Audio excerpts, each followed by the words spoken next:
Hey guys, HaloTheorist back here, and today we're finally coming out with the 10th podcast. I'm here with Noah, Colin, and Matt. If you guys would like to say hi. Hi. Hello. Hey, everybody. So today we're here. We're going to be talking about the entire campaign of Halo thus far. This is going to be one long podcast, and Merry Christmas to everybody. Today I'll be releasing this video on the 25th, so Merry Christmas. I hope you guys are enjoying your Christmas. But let's get on right into it, guys. Let's start with the game that Matt and I actually talked about a few podcasts ago, Halo Combat Evolved, Halo CE, all the way back to the beginning. I mean, this game, when it came out and when I started playing it, was just absolutely amazing. The campaign of the game is unlike anything we had ever seen before. And going through this game in the sense that we've seen it, there wasn't really anything like it yet, short of games kind of like Half-Life. But none of them also kind of went into how far Halo has gone into today with the universe and everything about it. I mean, the campaign for Halo CE starts with just kind of throwing you into an unknown scenario where you're on the Pillar of Autumn and you're with Captain Keyes and you're introduced to characters like Keyes and Cortana, and you get to see Chief for the first time in his armor coming out of the cryo. And through games later, we eventually learn how he got there, but just kind of as being the first time experiencing something like that, it really was eye-opening to what games and video games could be, even for a first-person shooter, which is something that a lot of games before that hadn't really done anything with story-wise. And I find it amazing just now looking back on it, and hopefully once we get to the end of this podcast, we can really reflect on how far Halo has come even since its original release back in 2001 on the Xbox, and everything that came with it and how much it is. Guys, if you wanted to jump in immediately, I mean, tell me what you guys thought about the campaign when you first started with it. I mean, it was a single player, campaign, and if you wanted to play it with a friend, I mean, that was just something crazy that was able to be added in. But the multiplayer wasn't even added in until the last minute. But just kind of sticking on the campaign side of things right now, what did you guys think when you first started playing?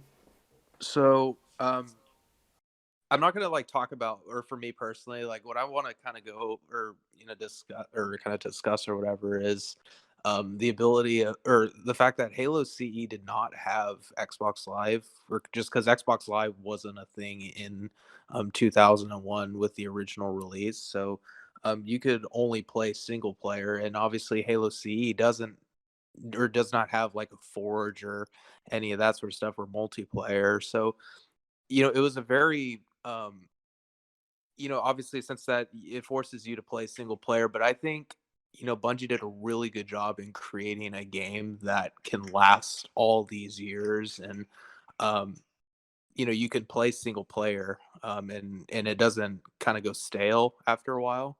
And you could obviously see that because now MCC, you can play it, co-op campaign and stuff like that, but you can still do run throughs of the actual campaign single player, and it's still really entertaining. So I think um, that's really neat that Bungie created such a great campaign, and especially back in that time, um, that kind of held up through all these years. And it's kind of interesting to think now, with any other, a modern Halo or something, or just even a different game, if they only created a game that is campaign based, would it be able to hold up in the years of the future years, like Halo CE? I don't know, Jeremy, what your kind of thoughts on that were.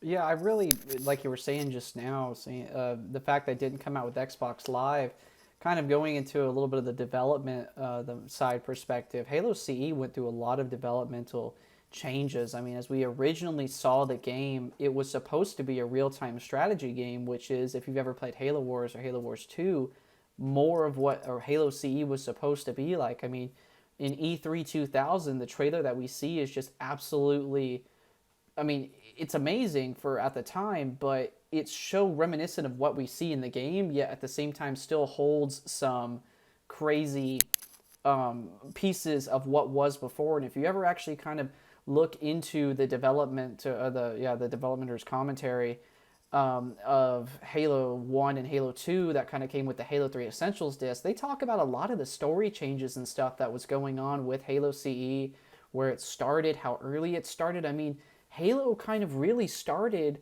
back online with things like the Cortana letters and like a really kind of underground, in the dark corner of the web type thing where there's a lot to it. And even into Halo 2 and Halo 3 there was some reminiscent of things like that. But the way that Bungie handles the development of Halo is just very different than I think anything I've really seen with any other company. And I really like how in Halo 1 and as we roll into Halo 2 here, Bungie is able to follow through with what they're trying to deliver on every Halo game. And kind of the approach that they went about Halo was they didn't really need to tie up any loose ends. I mean, everything about Halo was just new and new to experience. And whether it was the Flood being introduced or the Covenant and fighting them, or even, the Forerunners and what we didn't know about them, I mean, they had nothing but room to just start putting things into the game. And that'll kind of lead into really like the gameplay, I think, that is there. And Halo CE's gameplay, with the map and the level design and things like that. I mean, Noah, I know that you really are into the music and map and level design and stuff like that. What did you think about gameplay and that kind of stuff back in Halo CE? I mean, and at least reflecting on it now. Right. Yeah, I think, and kind of echoing back to what Collins was saying, Halo C is really a good example of a relatively timeless game. I mean, especially with the anniversary touch-ups, going back and playing it on the Master Chief Collection, it's really easy to see that the game still holds up. You can still have a great time playing it, and things like Martin O'Donnell's work, our first Halo soundtrack, is something that just stays there, and it's something that's timeless, something that's always great. And there's so many different experiences you have on Halo CE that are just, I guess, magical is the word to describe it. The moment where your life pod gets shot down, or not shot down, but it just crashes down onto the ring, and you step out, and you're treated to this massive world that's completely new. And like as you were saying, it was a blank slate at this point for Bungie because the universe was all new. You're discovering this along with the rest of everyone else because nobody else had been on this ring, and you're seeing this for the first time. And it's just an awe-inspiring moment. That moment where you just notice that this world is kind of open, because that's another thing about CE was some of the mission designs were rather large, sprawling, and they had multiple different paths.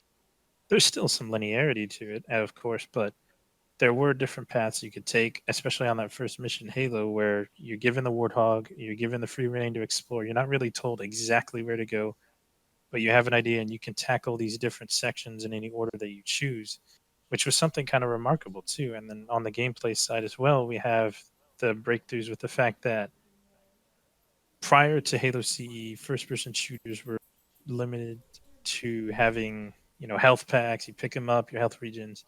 However, we saw something different with this game, which is the shield regeneration technology. And with that, this is something that inspired shooters for decades to come, and still to this day, of course, because regenerating health is something that you see in almost every game nowadays. And I know people feel differently about that topic.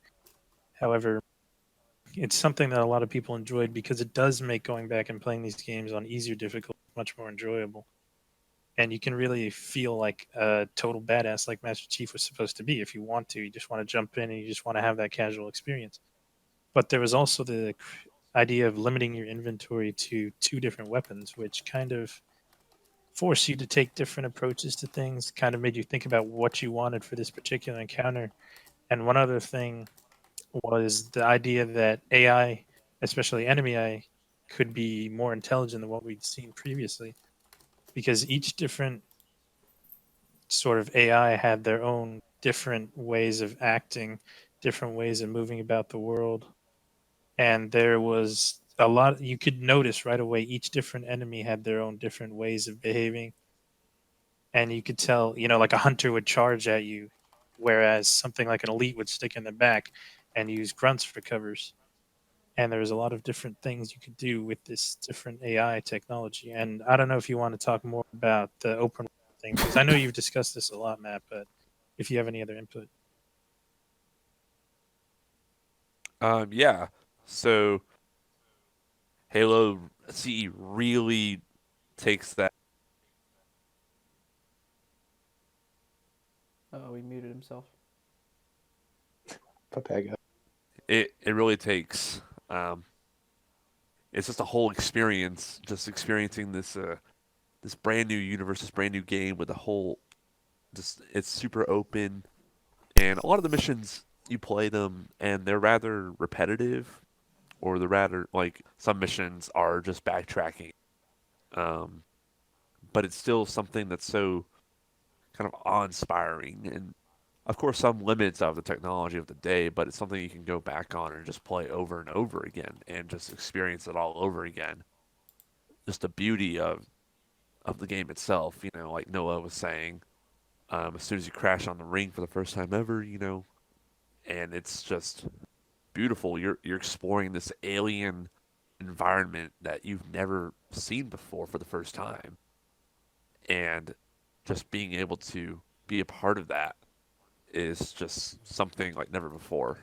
So speaking of things that we've never seen before, one of the big like turning points in the game, Matt, that you were kind of talking about and like the experience was the flood. And other games we had kind of seen enemies like zombie like enemies like that coming out before, but in the manner of which we see the flood in Halo, like on the flood on a galactic scale, and how much it is going to, the ability for it to consume the galaxy, and that with the story of Halo and where it's coming from and whatnot, it's kind of crazy because we don't know if the Forerunners, in the campaign that we've seen before, are so scared of this flood and have been willing to contain it. And you'll have, Spark and what he does and his goal to try to contain the flood and activate the ring. I mean, the twist of the flood in the game, going back kind of to the developer stuff and what's going on, is just kind of absolutely crazy. Again, like the opening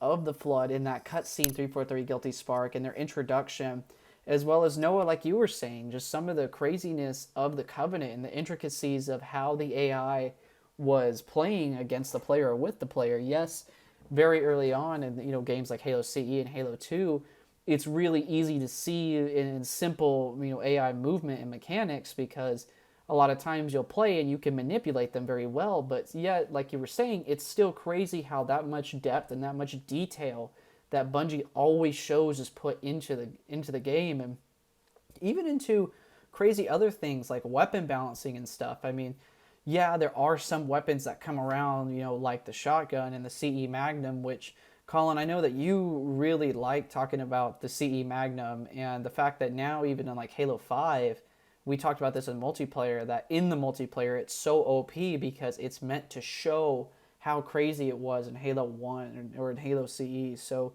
Colin, like, what do you think about that and the idea of the Magnum, or even the developer perspective and weapon balancing with something like that? Because I'll let you explain it here in a moment, but there was a whole new way of playing games when Halo CE came out, at least first-person shooters.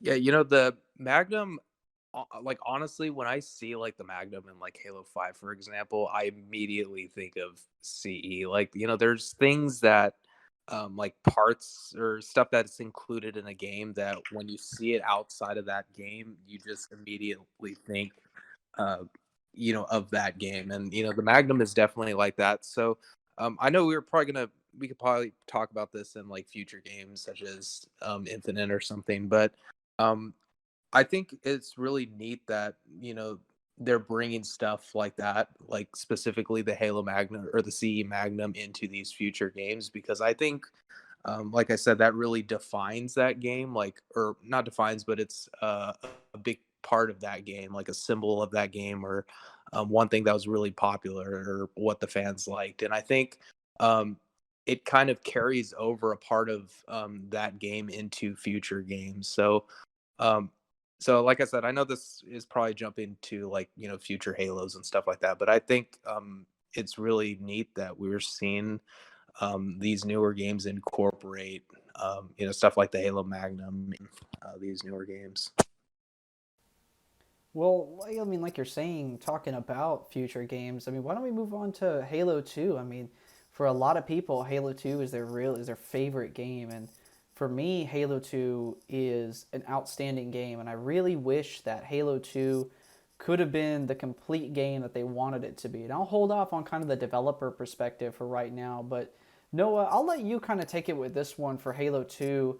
and just kind of talking about the campaign and whatnot with how crazy it was for all the things that came out. I mean, like there's everything from the Arbiter to new music to new voice actors and crazy casts and the plot and everything that goes on. I mean, when you played Halo 2 to start off with, before we even get into all the jumping and everything like that, what was the game like to you? I mean, what did we expect going into Halo 2, and then what did we see with the campaign? Yeah, Halo 2 had a crazy amount of hype going into it because of just how well received and how exciting Halo CE was. And so everybody was anticipating Halo 2. And, not only that, but we also saw the launch of Xbox Live, which really set Halo 2's hype train to the max. And then with Halo 2, though, we got a fantastic story that really changed the direction of Halo going forward. One of the common sentiments I see is that, the developers would always talk about how they wanted to make video game stories more cinematic. They felt that they could do that, and you could really see that come through with Halo 2.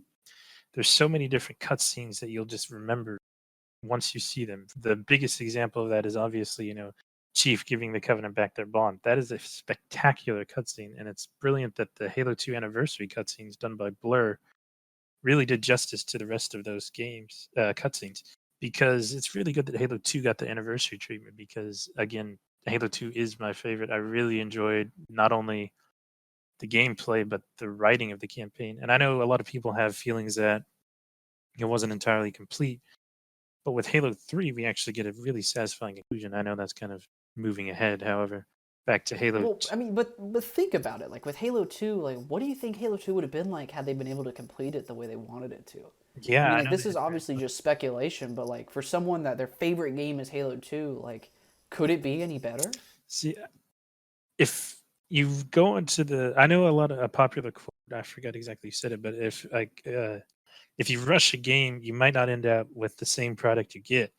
And so, were we to have had Halo 2, be rushed and take a completely different direction? I know they had some development issues. However, if they were to have tried to jam pack basically the entirety of Halo 3 into that, it could have been something spectacular, or it could have been a disaster towards the end. And I'd rather have the result that we had, which is we have the fantastic story that Halo 3 has, which wraps up a lot of that. I know the Halo 2 cliffhanger is really bad, but now that we have Halo 3, looking at it as a trilogy, it's a lot more satisfying that way.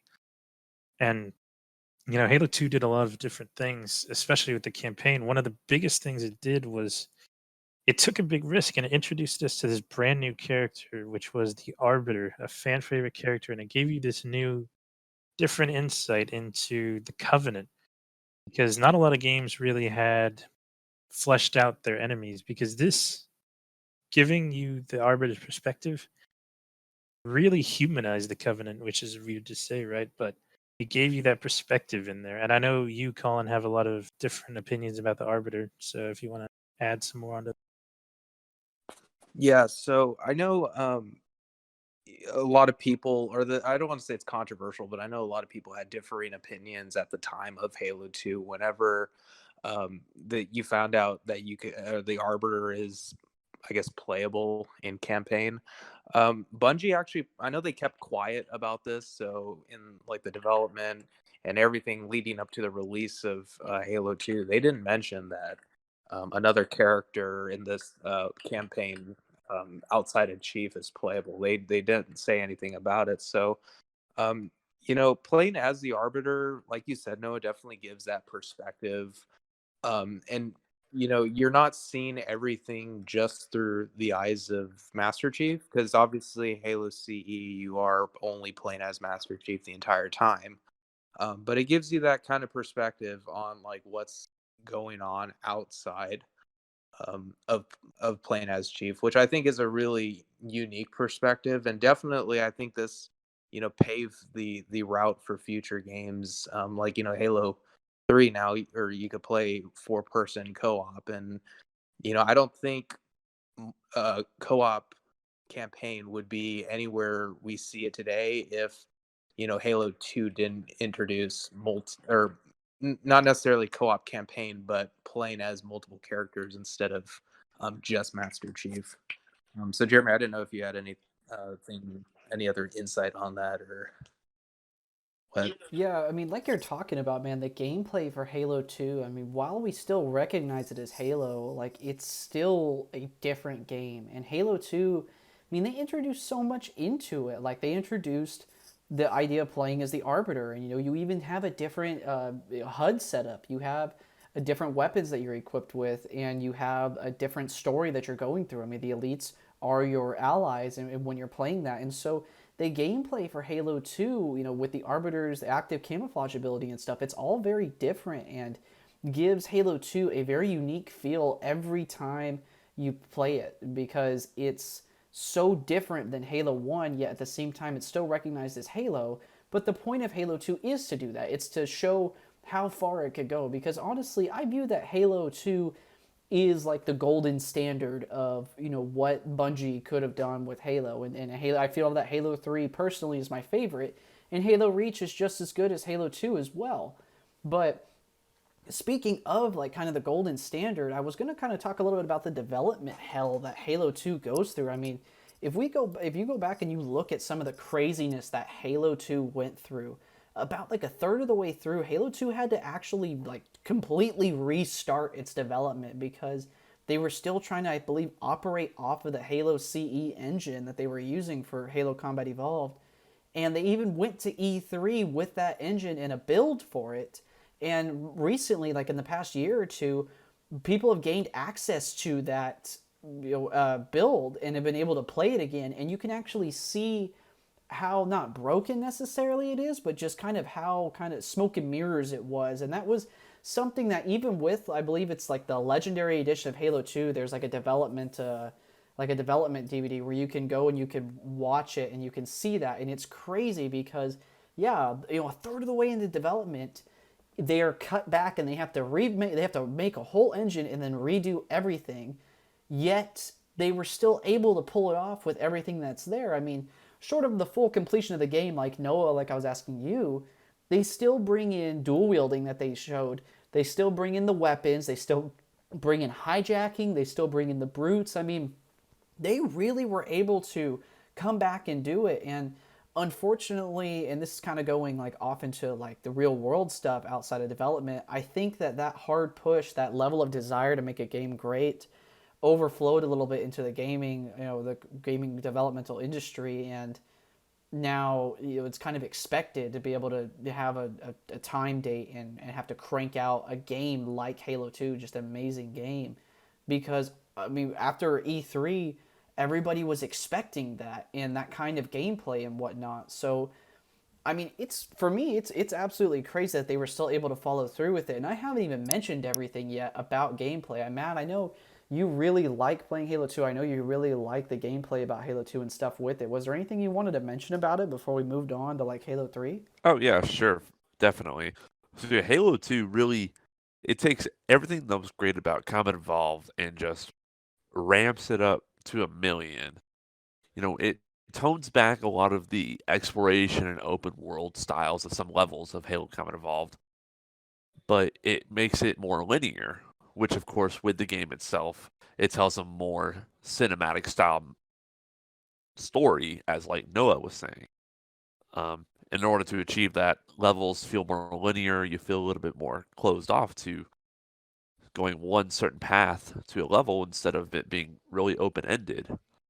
But not only that, it added a lot more to the sandbox.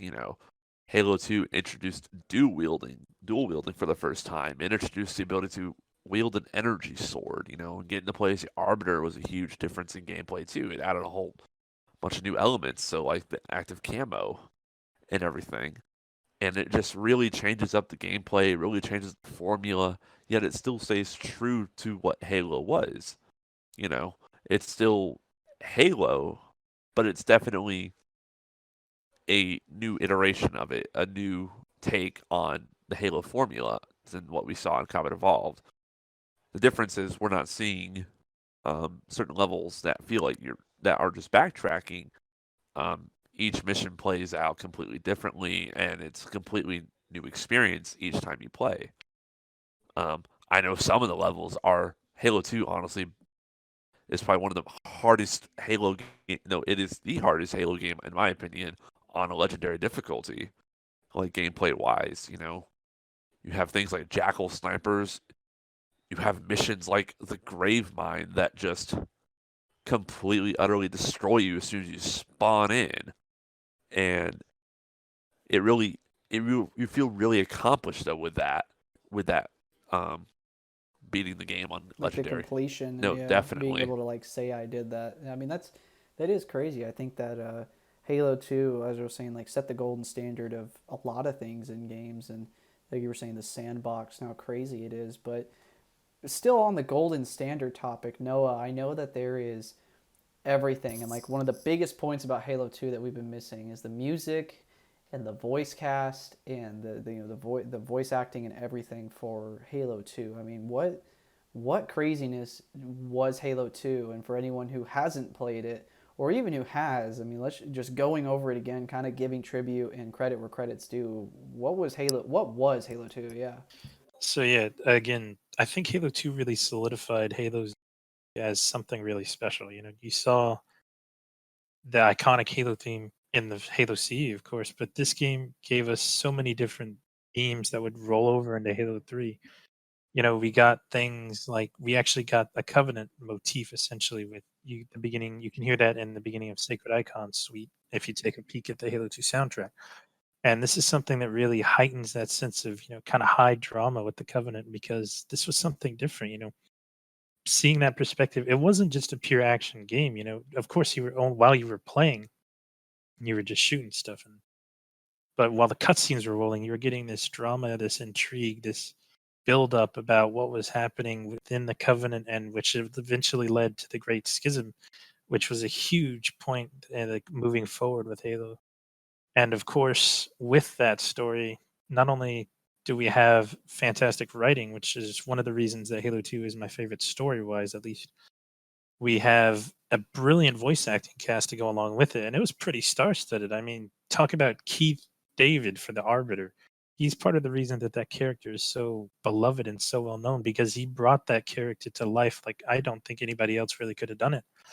And then, of course, we have like Ron Perlman as Lord Hood and just so many different brilliant performances. And we really see Steve Downes and Jen Taylor step it up with their performances of Master Chief and Cortana in this game. And that's something that was great to see. And I personally still think that Halo 2 is probably the most quotable game in the series. I mean, most of the legendary quotes that people still to this day refer to come from this game. I mean, talk about "I need a weapon" or "I'm giving the Covenant back their bomb." We have such brilliant bits of writing and great characters too. Like Halfjaw, we're introduced to this new shipmaster, and I love the exchange between him and the Arbiter before they're going to storm the heretic base, where he kind of talks about how these are my elites, their lives matter to me, but yours does not.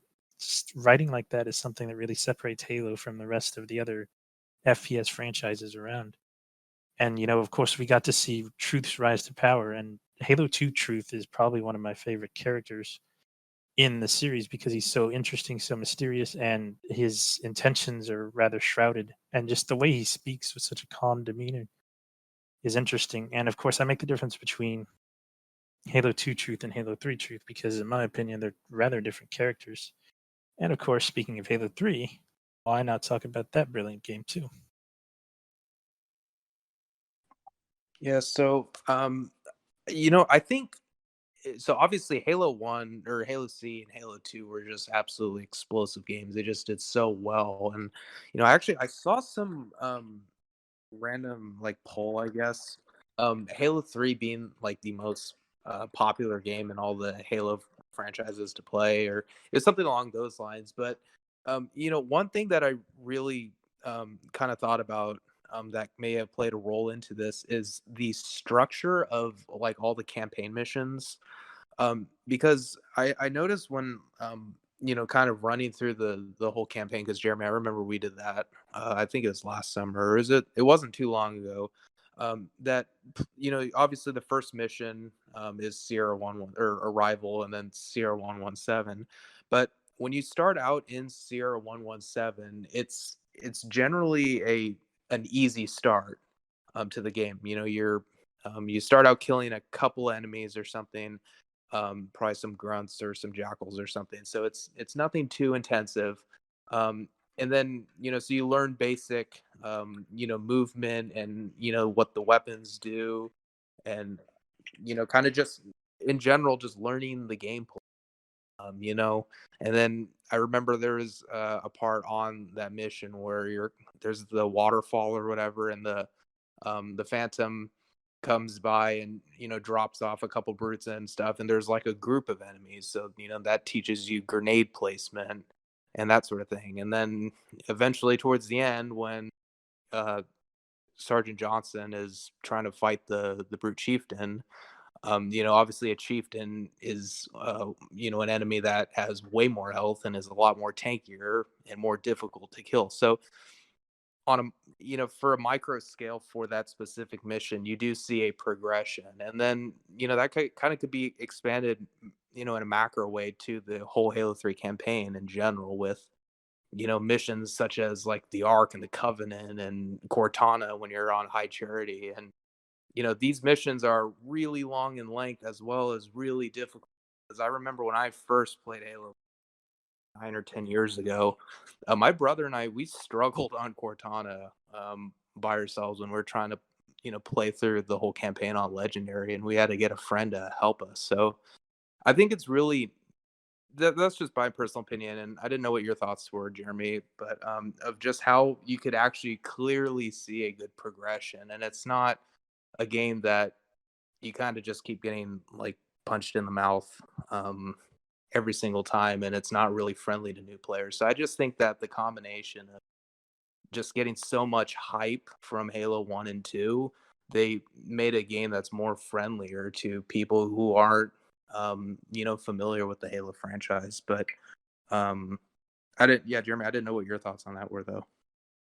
So yeah, what you're talking about, I mean, I feel that Halo 3 in the time that it was coming out, again, going from my knowledge and background, the development perspective, I know that all of you guys, Halo 3 was your first game that you played. And for me, Halo 3 was obviously the third in sequence. I mean, when I was coming around to Halo 3, I already knew what was up, I already knew what was to do, but like you're saying, Halo 3 was able to execute not only a game that would satisfy people like myself who have been playing since the first Halo CE, but newcomers as well. Like you're saying, it was able to fill in information and introduce concepts and things and not feel like it was all just crammed at the beginning or not understandable or what was going on. I mean, the game was still fun at its core and was a good transitioning step or a good first step for even new coming players, which for Halo 3, I mean, that's why I hold it so high, at least in my, my level of games that I think are, amazing.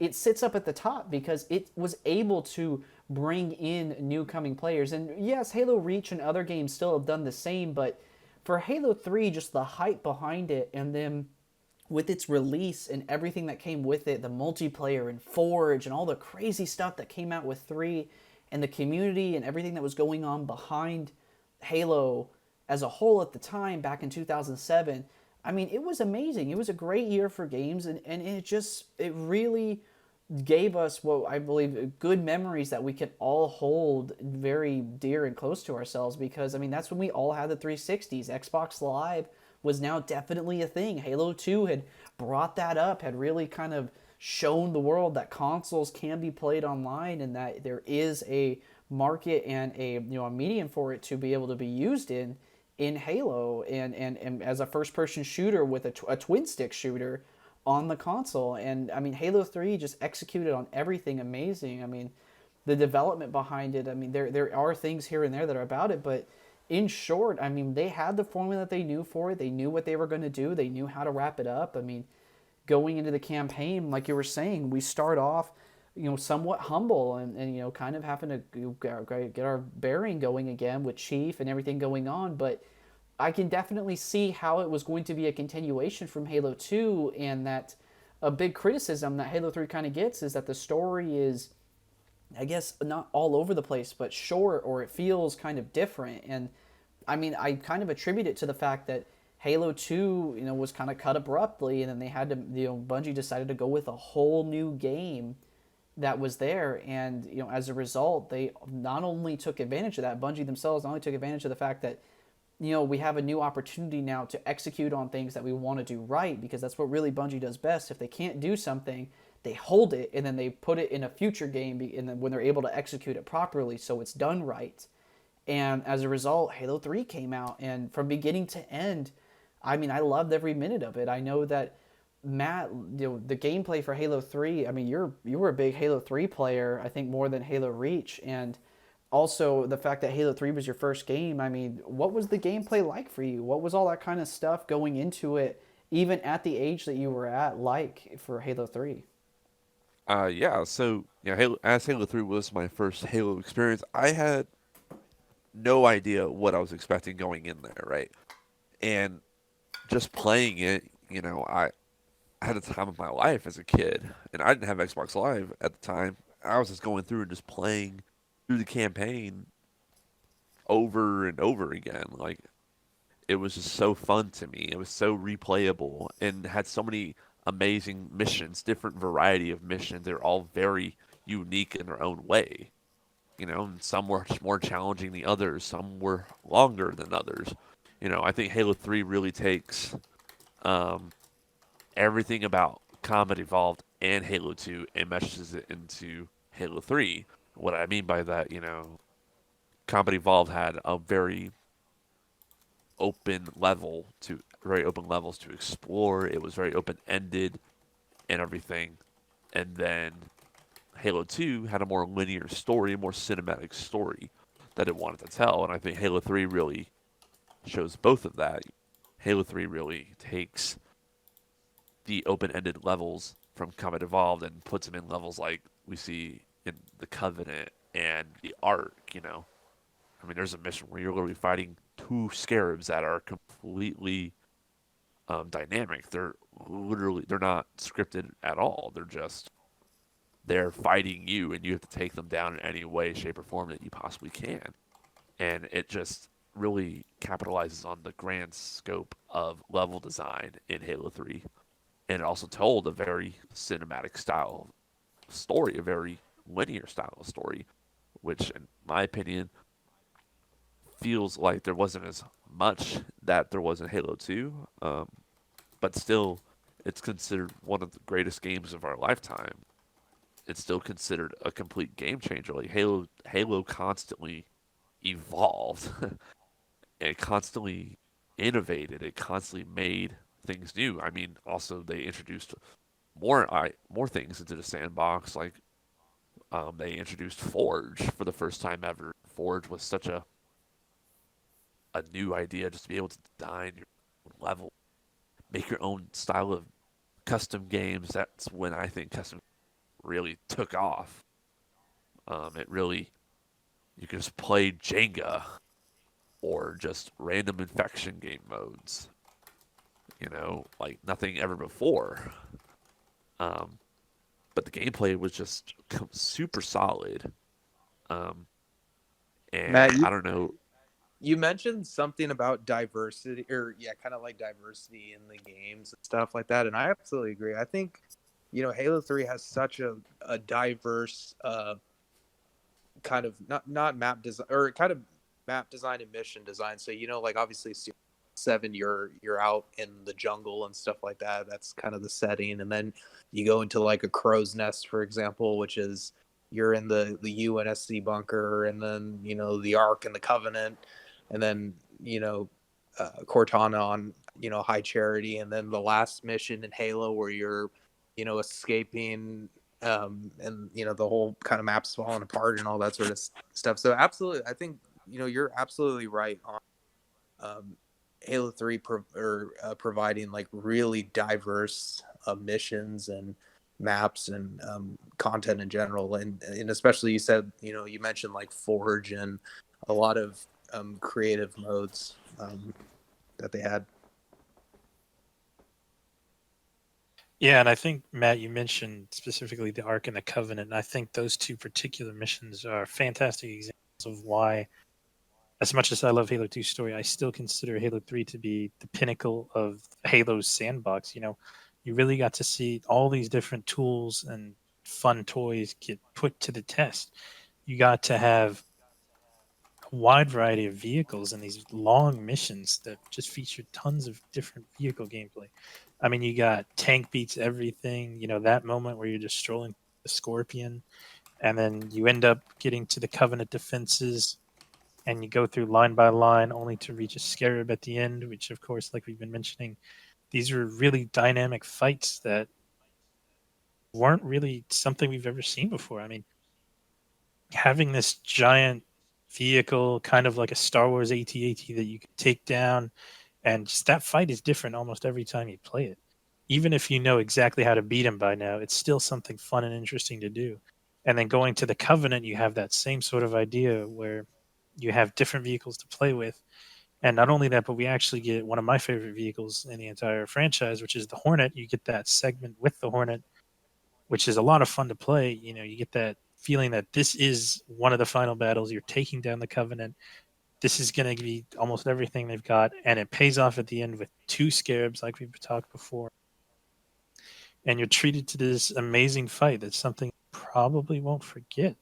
I mean, not only is the fight epic, but you also have the fantastic Three Gates soundtrack in the background, and you just get an experience like no other, which is why, again, I still think Halo 3 really took Halo Sandbox and it used it so well and gave us something that created such a replayable campaign, something that's a delight to go back and play.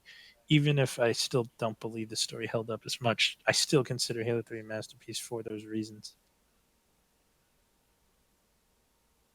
I think one reason that like really contributed to it holding up is the amount of creativity that Bungie allowed all the players to have. So, one thing that I think we notice, but we just kind of really overlook in terms of analytically thinking about it is like cutscenes and cinematics and all that in the game. And I keep mentioning the mission CR117, but I really think that mission has so much stuff to go over in that. But it's the scene with Sergeant Johnson and the Brute Chieftain, where Sergeant Johnson is trying to fight that chieftain.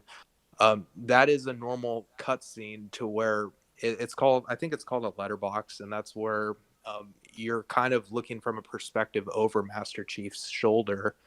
And, we have the option to obviously watch the cutscene. So, people who really want to learn about the story and kind of just like the flow of the game will watch that cutscene. Or if you're trying to do the opposite and do like a speed run, for example, you're going to try and button mash to try and get through the cutscene. But what's really interesting too is that cutscene actually, or what would the action that would be in the cutscene still actually occurs in real time. So we have that plus the Cortana effect, which is when Cortana keeps popping up on your screen and provides small like kind of pieces of information.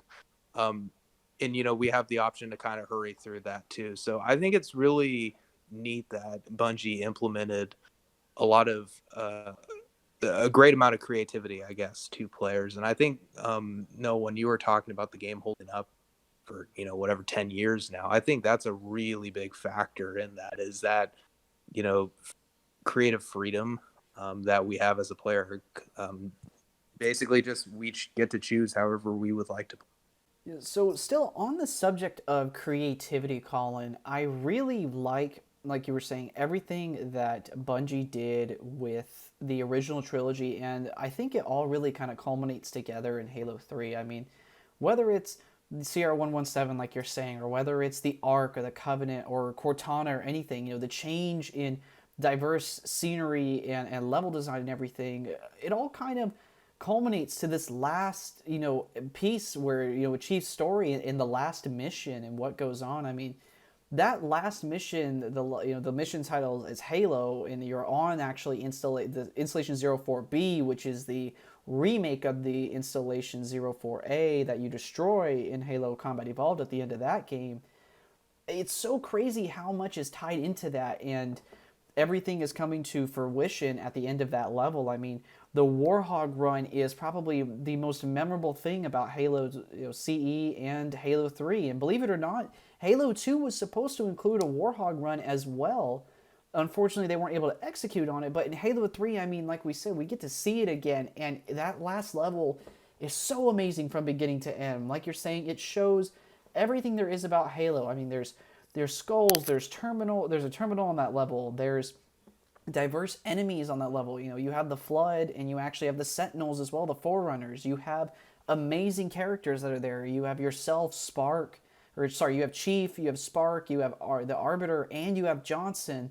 And you know what the actions that are being taken, the story and the writing for that are just so epic in proportion. And for it to come to how it is at the end of Halo 3, I mean, there really isn't much more I feel like Bungie could have done with that to make it any better. I mean, the ending of Halo 3 was so amazing and was such a breathtaking thing. And I mean, it lasted everywhere for a long time. Like you're saying, it's withstood the test of time for over 10 years. I mean, Halo 3, 12 years later, is still my favorite game, like my favorite all-time game. And yes, it looks much better on the Master Chief Collection now that it's in 60 frames per second, but even if it was at 30 frames, I mean, the game is so good, and I loved it so much that it was amazing. I mean, it keeps everything about Halo CE and Halo 2 and expands on it, you know, improves on it, you know, everything that was great with the music, the voice acting, the writing, the level diversity, the gameplay, you know, and then to see it all, how it was behind the scenes with the development perspective. I mean, wrapping up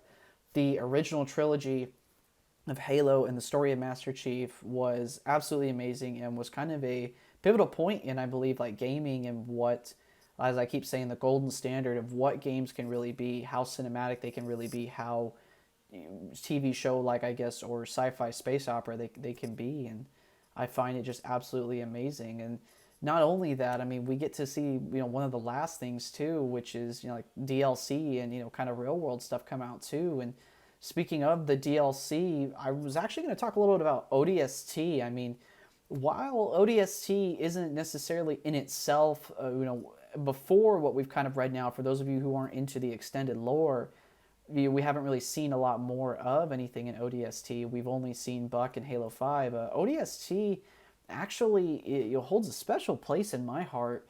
And I know that all of us have played through Halo 3 ODST on Lasso because it's the easiest one. But ODST is a very different game than the rest of them. And the fact that Halo 3 ODST wasn't DLC and in fact came out to be its own standalone game, and then they added the multiplayer disc that includes all the map packs for Halo 3.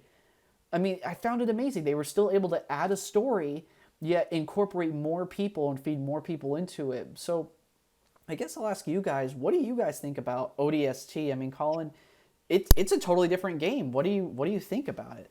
Yeah, honestly, I think it's one of the most entertaining campaigns to play through. I mean, they have Firefight, but you know, which is really fun. But you know, I think the campaign was really, really interesting.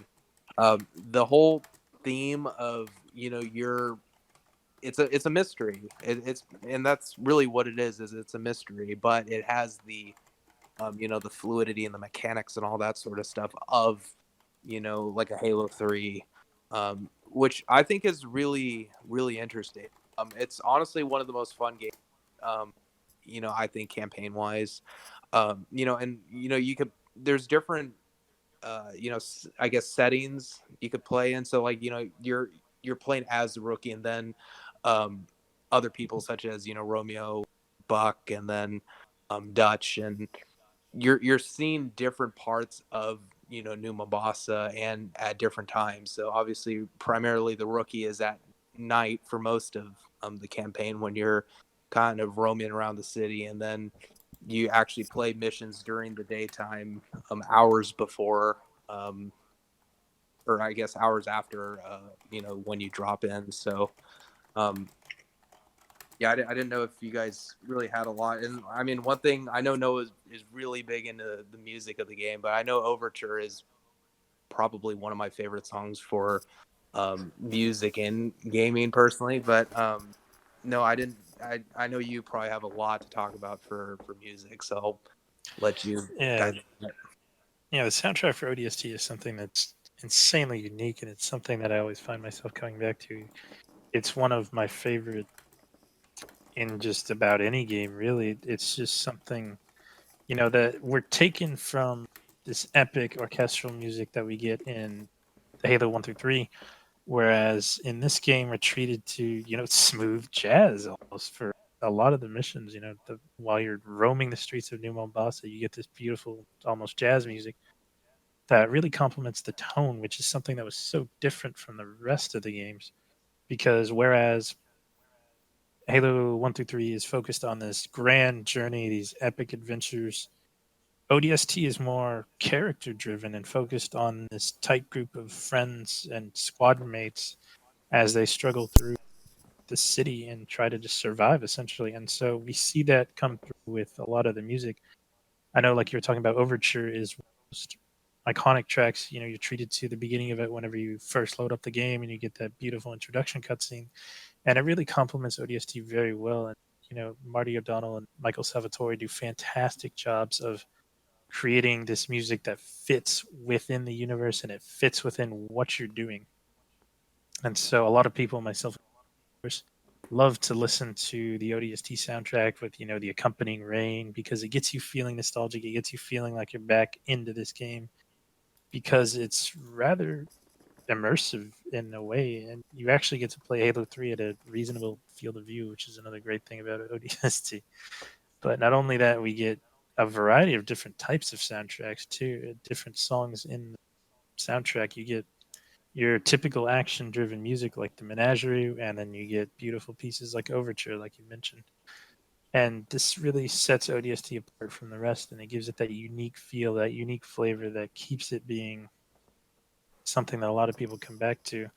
And there's a lot of different details in there that a lot of people might not have noticed, and especially if you're not entirely up to date with Halo information. And I know, Colin, you want to talk about some of that. Yeah, the one thing like I honestly kind of realized recently when I fully played through ODST with Jeremy and all of them is the small detail they add into the game. So I guess for lore intensive fans such as like myself, like you can actually spot when you're dropping down into New Mombasa, you can spot the ironclad, the mini ship that Chief is in, a space slip with the Covenant capital ship.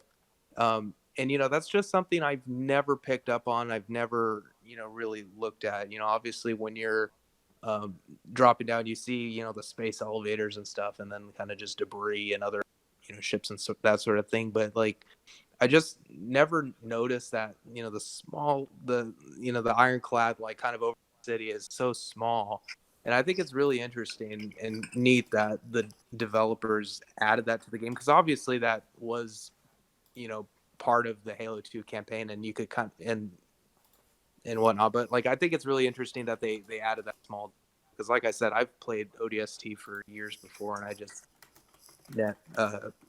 Well, Colin, one of the things that you're saying with how in depth and attention to detail that you're mentioning with ODST, I mean, I feel like I see that in every Halo game. I see that in all the games, and that's something about Bungie that's so amazing and so epic. I mean, like you're saying, the in amber clad jumping into the slipspace portal with Regret's ship as it is leaving Earth and is about to cause the destruction that we even see in Halo 2 kind of really shows the intricacy and, like you're saying, the level of detail that's put into the universe of Halo and how much there is in it and how much it can intertwine with itself. I mean, it is absolutely amazing, all the stuff, and why I'm so into Halo, because Halo is so deep in lore, and it feels like there's just always more to read. There's just always something new to look into. There's just always another subject to check out and something cool. And the fact is that Bungie, and even now 343, a lot of the books and the writing and stuff,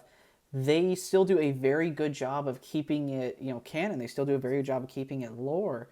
But before I go too far into crazy universe stuff, I mean, one of the things that you had also said, and Noah, you were saying it kind of too, was the feel of the Halo 3 ODST. I mean, ODST isn't on a grand scale. It's not on some big, universe thing. I mean, yes, there is the Covenant War, but it's a much smaller and much more confined story. It's short and it's sweet, and it's not a long game, but it's very quick, and it's really cool to play, and it even kind of evolves all the way into the gameplay too, like with the HUD and stuff like that. And Matt, I know that there's a lot about ODST when we were playing it back when we were doing Lasso, that we found like really cool with ODST, and the gameplay about it, and how it's kind of different than like games like Halo 3, even though it's on the same engine.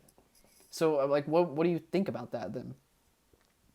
So yeah, I mean, Halo 3 ODST really changes the formula um, that a lot of people have come to know and love about Halo. You know, it makes it it's a very different experience, very unique.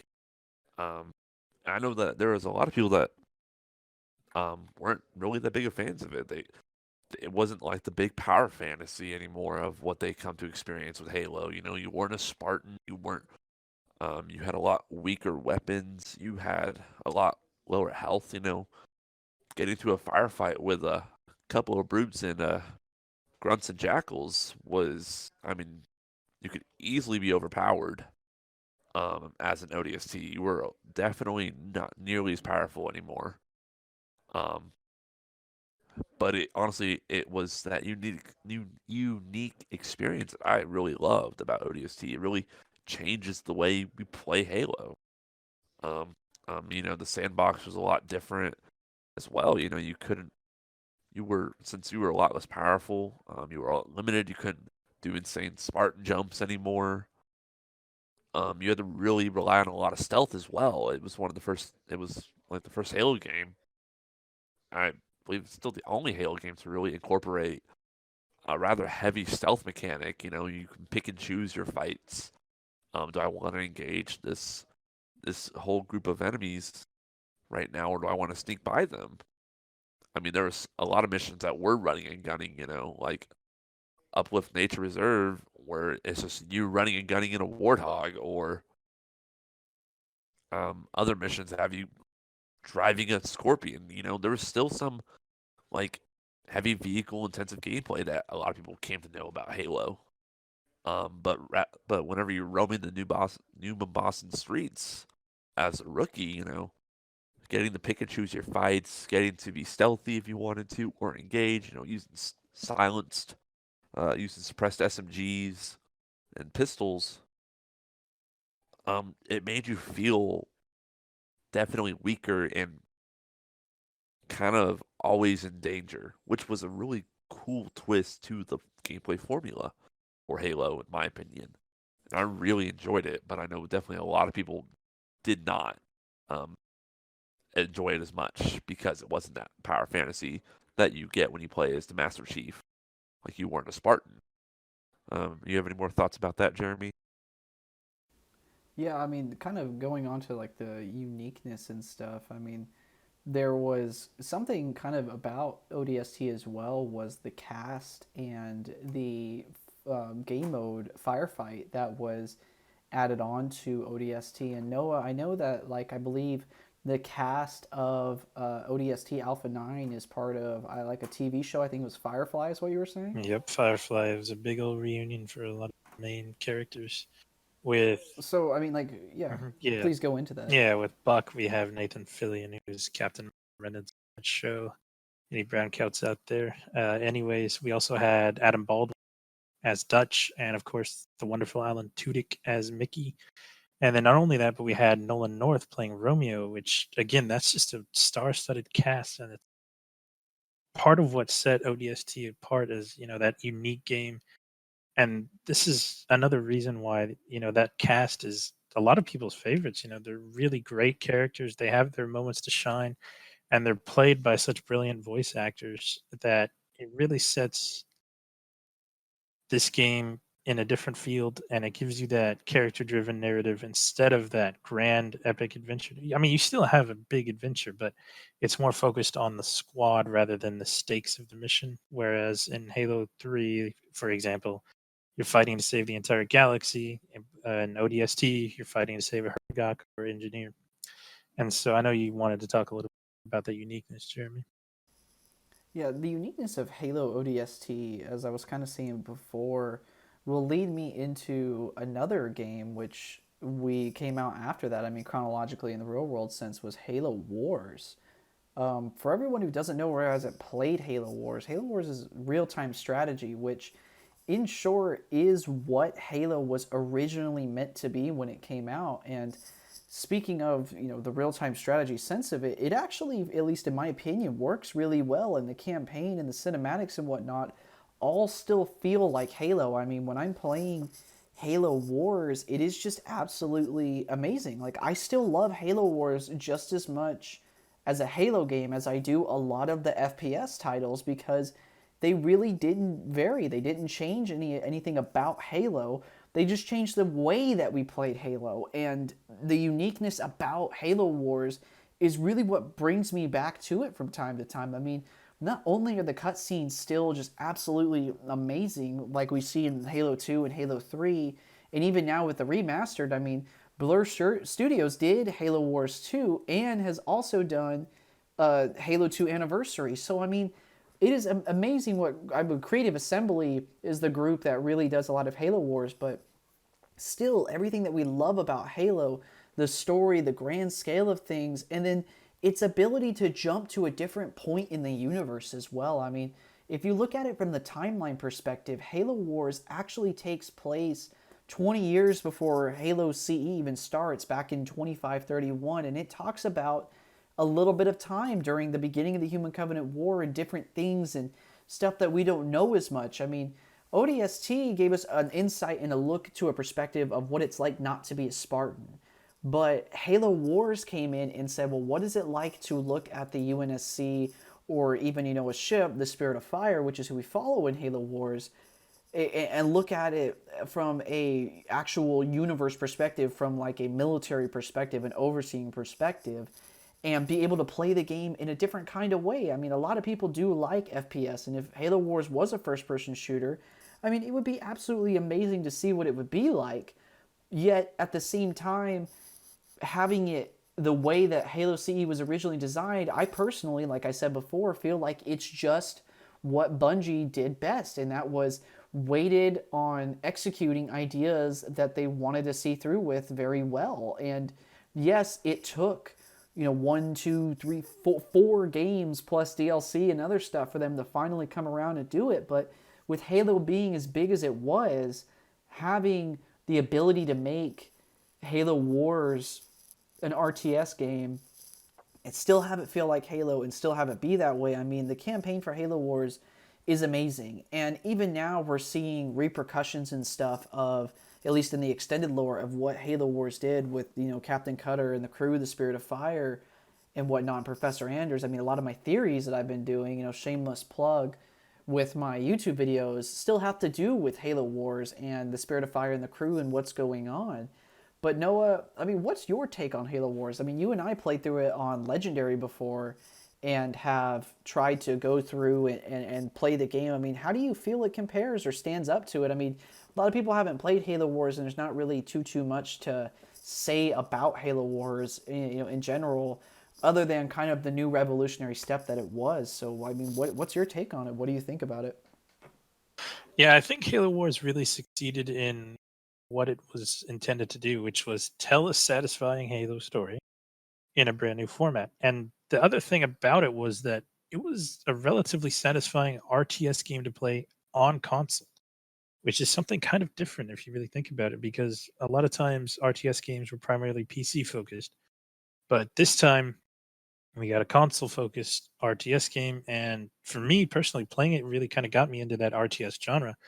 And just made me more interested in the Halo lore as well, because again, like you were saying, it's a completely different perspective. And not only that, but we're also introduced to this fantastic characters in the Spirit of Fire. Serena and Sergeant Forge and Captain Cutter are great characters, and it really expands the rest of the Halo universe. And one of the big things it does with that is it allows you to see earlier Arbiter, and then it also expands upon the characterization of Prophet of Regret, which is interesting because you get to see his sort of hatred for humanity and how that boils into his overconfidence within Halo 2. And I think that's a really interesting thing to consider, those sort of parallels and those similarities in the character. And not only that, but we actually get to see a different perspective, as we've been saying, as in, our experiences as a Spartan or an ODST as a soldier, whereas this time we are a commander. We're talking commanding large scale fleet, or not fleets, but armies. And that was something little kid me had a lot of fun doing. That was always something that I was interested in, ordering these giant armies around and playing, the custom matches and just having giant battles take place, because Halo's armies and its different vehicles and units are just so exciting to see and so great to see in combat. And it really added a lot of different new vehicles and UNSC technology, as well as Covenant technology. And so, yeah, that expansion of the Halo universe is really interesting. And so, if there's anything else you wanted to add, Jeremy? So the Halo universe prior to Halo CE 2 and 3, the year 2552 in the Halo universe time, was something that we never really got to see before. I mean, before Halo 3, I mean, we had things like Halo Legends and whatnot come out that kind of told some stories of what it was like before that, but to actually see what the universe was like in a video game before Halo CE was something that we had never really experienced before, and kind of added again to the uniqueness of Halo Wars, and even more so to the sense that we get to see things on the Covenant side, like the Arbiter that is in Halo Wars. I forget his name. I believe it's Ripa Morimi is his name, if I remember it correctly. It's probably not, but yeah, I mean, we get to see a whole different Arbiter, which is something that we learned about in Halo 2, and that they did exist, and, in that it was absolutely crazy that it's like that. But speaking of time before Halo CE,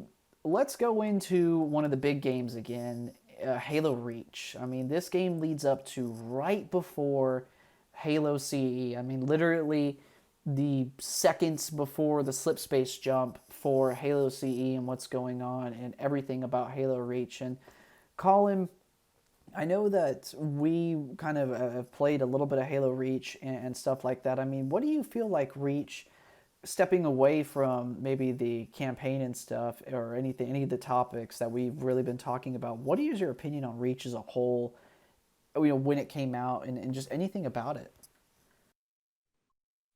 I think Reach, well, obviously we have an introduction of, different kind of weapons and stuff like that, which is refreshing, I guess, to see. But I think the one thing that kind of in gameplay, obviously I think the HUD, the heads up display is a little bit different. We have kind of effects on armor and kind of different a progression system in general. While having that Halo like feel to it. I think it is a unique game, kind of more different than like an ODST. I know we were talking about how ODST was a little bit different, but I think Halo kind of a whole separate, in a good way. It's different. One thing I remember about Reach having was I know it's the campaign mission, the Long Night of Solace. I think it's like the 6th mission or something like that. But the introduction of, kind of space combat, I guess. Yeah, we'd never seen You, anything like that before going into you, Halo Reach. That's kind of different, vehicle wise at least. yeah, and then it for some reason for me it kind of reminds me of like Battlefront 2, like the old Battlefront 2, where we could have, the galactic battles, the space battles or whatever, and having, ship to ship combat. So I think it is definitely really unique seeing or having that in the game. I know, a lot of people kind of struggled with that mission, and I remember it being pretty miserable. But I think it's definitely unique. Instead of having an FPS, like a complete FPS game, we have an introduction of, or kind of just a different style of game. So I didn't know if you had anything to kind of elaborate or kind of what your thoughts. Because I know, Jeremy, actually I haven't talked to you about this before, so I'm actually really curious to kind of get your thoughts and Yeah, everyone's thoughts. Reach still Reach still does a lot of things that I like about Halo 3. I mean, I can really respect Reach. Maybe not, and I did kind of say a little bit about this to you before. I think like on the phone once we were talking about it that Reach is very fun to play. It's different, and it's different in a way that I necessarily don't like it entirely, but I can still respect it for what it is. I mean, if we still take Reach in consideration, like you're saying, yeah, it still added new things. It still brought new stuff to the table. I mean, the campaign is based around a player-filled character, Noble Six, and I mean, the point of the campaign, with the end of it, and if they are going to, if Bungie was going to keep any sort of lore thing going on with that character, I mean, yeah, his beginning and end was really going to have to be with Reach. I mean, there can't be a lot of information beforehand about him because then they kind of have to write him into the script, or at least into canon, and then give him character. And after Reach, it becomes really hard as well because, again, it's a player-filled character. I mean, Chief was like that for Halo Combat Evolved and Halo 2, but even by Halo 3 and the end of Halo 2, we kind of see a progression in Chief with in the campaign, his relationship with Cortana. And actually, Noah, you and I talked about that a lot, where even in the early on games, like, yes, Chief was a player-filled character that, character, or that the player was able to kind of identify with, but by the end of Halo 3, I mean, it's not really like that anymore. And so Bungie, I feel like, made a decision to go kind of step back a little bit and bring that back, bring that Halo CE feel back, where anyone is able to put in their own Spartan. I mean, it is your multiplayer Spartan that you see in it, and you're able to play with 4 people in the campaign, just like Halo 3, and they're not, it's not the Arbiter and Chief and 2 elites that do have some lore to them. It's your player-filled character, which is exactly what it's supposed to be. And so no one ever really felt like there was an issue with it. I mean, I like that. It's still fun to play Reach because I can see my Spartan in the cutscenes, and I still have my armor effects, and it's still like that. And I can see all of you guys too as well when I'm playing. So, from I guess the gameplay wise and the campaign wise, in the theory sort of sense, and with Halo lore and canon, I still can really respect Reach. I still do regard it as Noah's, like you've said before. I still believe it to be definitely one of the masterpieces of Halo, but it's just like you're saying, not my personal like preference. It's not my number one. Yet, I still do enjoy playing it. I'm not trying to bring it down at all in the sense. Noah, if there was anything you wanted to bring up about Reach. Yeah, and I kind of agree with that sentiment in the sense that to me, the main aspect is a lot of people were emotionally invested in these characters, and I personally just didn't get that connection with it. It's definitely a different story. It's definitely a more emotional story. I love the fact that we get to see the Covenant be intimidating. We get to see them, because Halo Reach is different in the sense that you're losing throughout the majority of this game. After Long Night of Solace, the game doesn't mess around anymore. There is no chance. There is no more anything. You're just trying to make the most little victories you can going forward. And I think that to me, the mission that encapsulates that the most is both actually 2 missions is both Exodus and the Lone Wolf mission at the end of the game. And for me, the reason Exodus grabbed me so much was just because that Falcon ride towards the end of the mission, where you had just fought so hard to take this building to rescue these civilians, but you end up realizing it was for nothing. The Covenant still ended up destroying that Pelican, and all throughout the city, you see Marines getting their asses handed to them, and there's nothing you can do except maybe give them a little bit more of a chance and just kind of even the odds just a little bit. But even then, the odds are just too overwhelming, and there's nothing you can do. And I think Exodus really gets that feeling the best out of Reach. And I still appreciate what Reach tried to do and what it did do. And I still think it's a great game. I just don't think it really had that effect on me personally.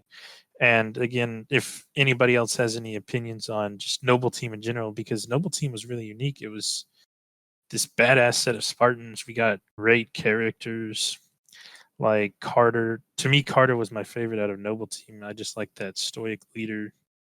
And of course, we have Emil. Everybody knows Emil just based off his appearance. If there's anything you wanted to add about Noble Team or maybe even the gameplay, Matt? Yeah, sure, definitely. Noble Team definitely adds a whole another a whole nother dynamic to the Halo experience. Um, it's literally a team focus. Like you're not a lone wolf. Like in the beginning, in the mission Noble Actual in the first mission, it's just a cutscene. Um, Carter says to you, like, you leave that lone wolf stuff behind. Like we work as a team, and that's just a whole new dynamic to the Halo formula. You're not this lone wolf super soldier, which you're still a super soldier Spartan. You're still a Spartan, but you're working together with other people like against odds. The odds are stacked up against you, and it really each character has a different arsenal of weapons. Each character acts differently, in how they attack their enemies, and it really works. Like they really hold themselves. Like they can really hold themselves, except if they start driving. Um, they're horrible Gotta drivers. love cat driving. I love cat driving. It's so terrible. She got what she deserved. But no, Well, actually, speaking at their deaths and whatnot, like you're saying, what they deserve. I mean, Kat was a big death for a lot of people, but even before that, there was George and whatnot, and I mean, there was kind of a little bit of oddity to their deaths. I mean, unfortunately, it'd be really cool to see those characters as much as like Noah, you and I have said like the disconnect that we kind of feel with them. We don't really identify with them at all or like connect with them. Had they moved on to further media or even other games, I feel like Reach could have been, like those characters could have been awesome. And so their deaths were kind of just something funny. And I know that there was some stuff you wanted to say about that with their deaths. Yeah, I think when you said something funny, I think to me the best example of that is probably Cat's death. I don't really enjoy the way it was handled. I know there's some explanation to it, like she had her shields down or something, but I don't like the idea of showing that a Spartan can get taken down with one singular headshot that easily. The rest of them were all handled much better, in my opinion. Especially to me, the best deaths were George. I mean, not George. Carter and Emil. To me, Carter's death was great because of the fact that the whole time he'd been that stoic and brave leader, and he really went out that way. And I also enjoyed seeing the effect that it had on Emil because the whole time Emil was kind of just laughing things off. Like with George's death, he was kind of laughing, saying, "Ah, he was always sentimental." But when Carter dies, that really you see a shift in his acting and the way he talks. He's visibly kind of angry, and he's actually speaking different for the first time. He has some disdain, and he's clearly affected by that because he very clearly respected Carter. And I think that was really well done. And the other one I enjoy was, of course, Emil's death because of the fact that he has, that line that I love. It's one of my favorite person dying lines, I guess you could say. I'm ready. How about you? And then, of course, we have George's death where he sacrifices himself heroically, thinking he won. And then after that, like I said, we get that turn into which the game's not kidding around anymore. You see the entirety of the Covenant fleet, or the rest of the Covenant fleet, showing up, and you see that this is over. We so much was lost for this just one singular ship, the Long Night of Souls, to be destroyed. But there's so many more, and that's the point where it's over. And then, of course, Noble Six's death, of course, is something. I mean, I think the reason that most people grabbed on to Noble Six's death and found it probably the most emotional is because you were likely putting yourself in that character and seeing yourself, in a sense, if you're, kind of role playing, getting into it, seeing yourself being taken down and going out in this badass last stand where you could control how long you lived, essentially, was just something so different, so unique. Yeah, I kind of So, would well, have. yeah. Oh, sorry, Jeremy. No, you're keep Oh going. no, You're I good. was just kind of gonna, briefly touch on that. Of Noble Six's death at the end is that we build like we have an attachment or we are kind of a part of that character. And obviously this is pretty small compared to like Chief, for example, where we play, you know, the entire trilogy pretty much as Chief as we build we feel like we are a character. And I think that's actually really awesome that Bungie can create such great character development that obviously a virtual, it's a game. It's not anything tangible to our real life, but we actually feel, connected and a part of it. So Yeah, and I kind of neglected to mention now that I'm thinking about it. One of the characters earlier, I mean, I don't want to say like I'm really bashing on Reach. I'm just saying, just like Halo 3. I mean, Halo 3 is not a perfect game. I don't like actually a lot of the equipment that's used in Halo 3, but in Halo Reach, yeah, I don't really identify with a lot of Noble Team. However, someone that I do really kind of neglect to mention, honestly, because we don't really see them in any other game, but we do see them in extended media, is June. And June ends up becoming a kind of big factor for some of the Halo lore that we see now and whatnot. And I'm not going to again go into it probably now until we get more to Halo Infinite.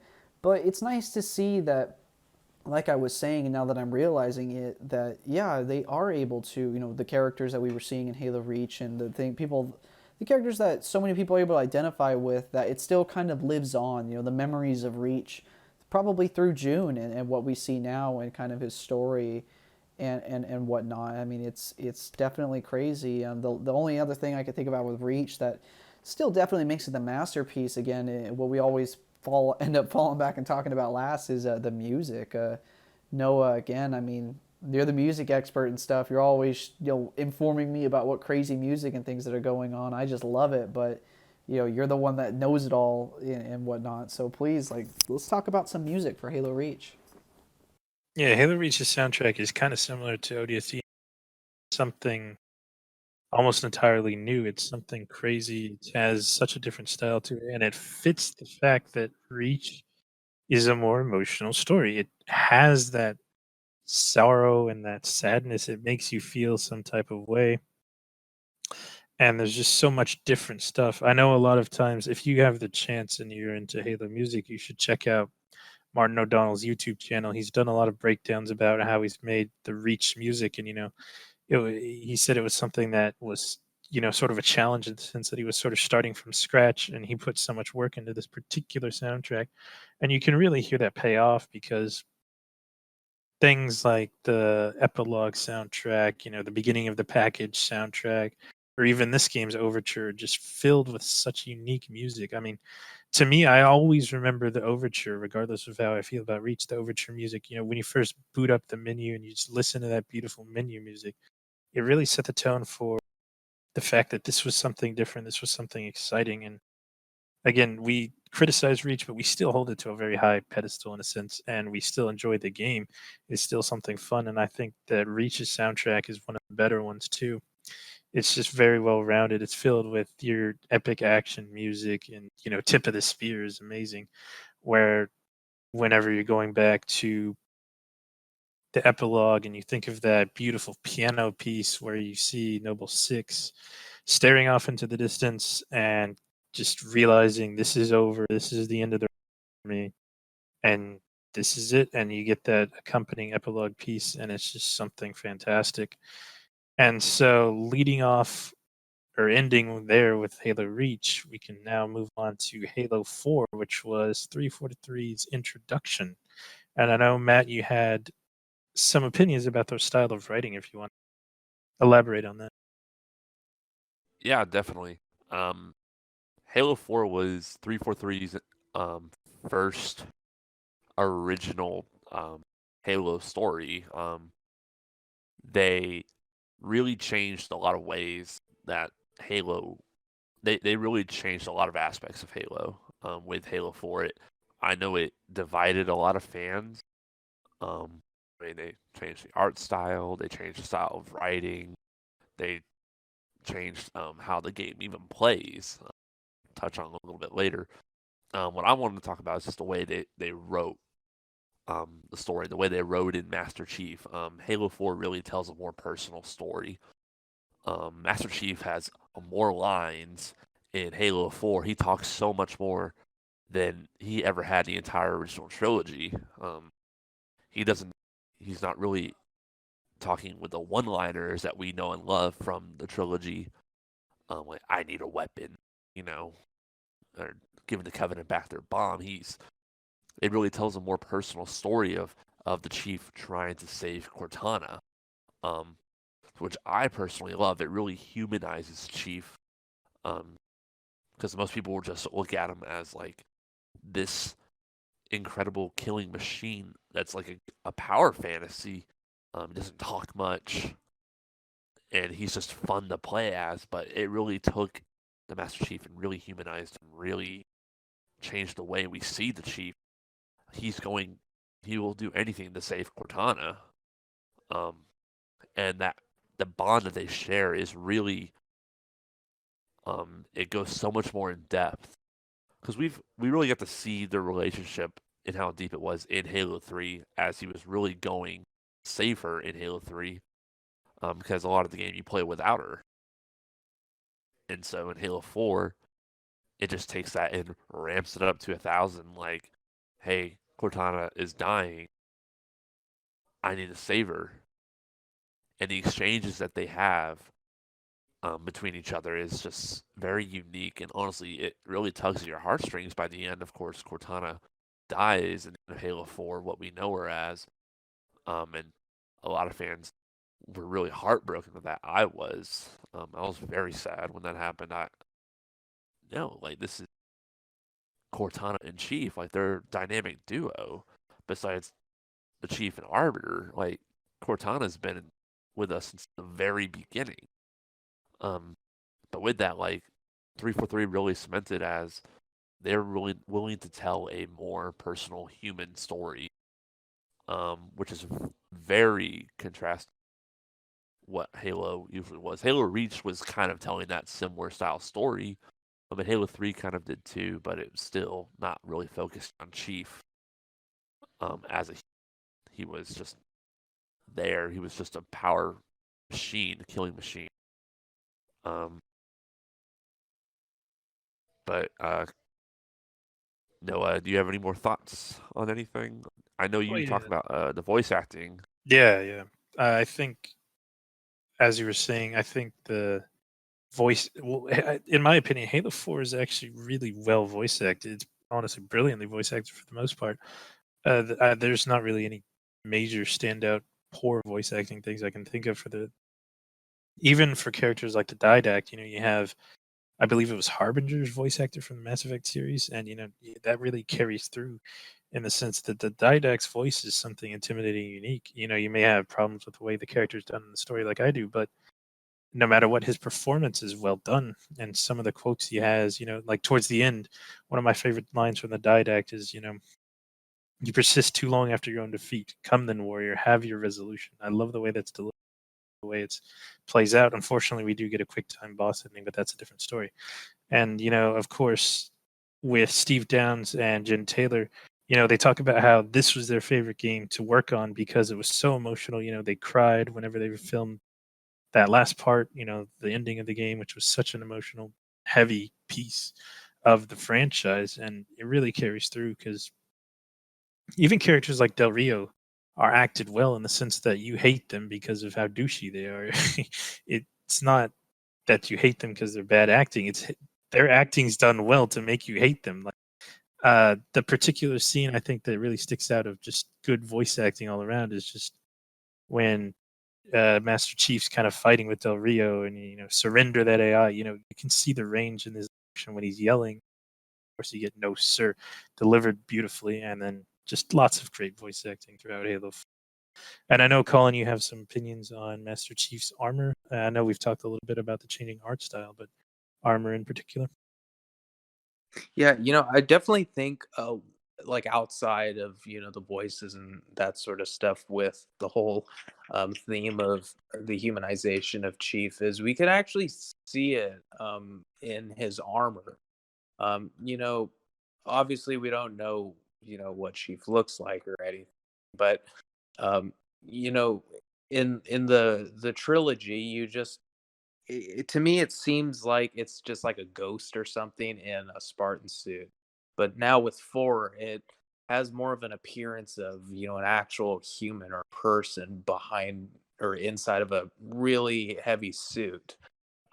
So I don't know, Jeremy. I didn't know what your thoughts on that were. I personally think that it makes Chief look more humanized rather than some like ghost or some weird entity or something.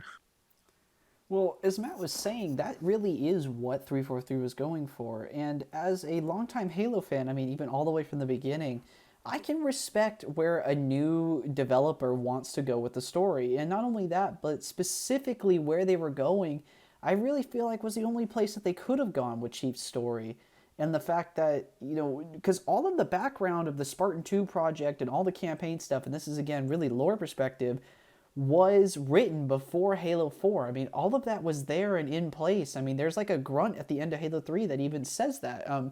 Halo Legends kind of expands into it as well. So I find it absolutely amazing that 343, in my personal opinion, with Halo 4, made a really good trade off, made a really good handoff with Bungie and what they were trying to do and how it was trying to go. I mean, like Noah was saying, Steve Downes and Jen Taylor, the characters that voice these people, even felt emotional about the game. The emotionality through the game was what 343 was trying to represent. It was there. And yes, Halo 4 does have, its amount of flaws and whatnot, but it's not meant to necessarily be the same game. It's meant to be a continuation and a standalone from the original trilogy and Reach and everything before. It's supposed to be a new game, and honestly that's what it was, and I was able to respect that because it still felt like Halo. And unfortunately, I know for a lot of other fans of Halo, they don't like Halo 4. They don't feel like it says it doesn't feel like Halo,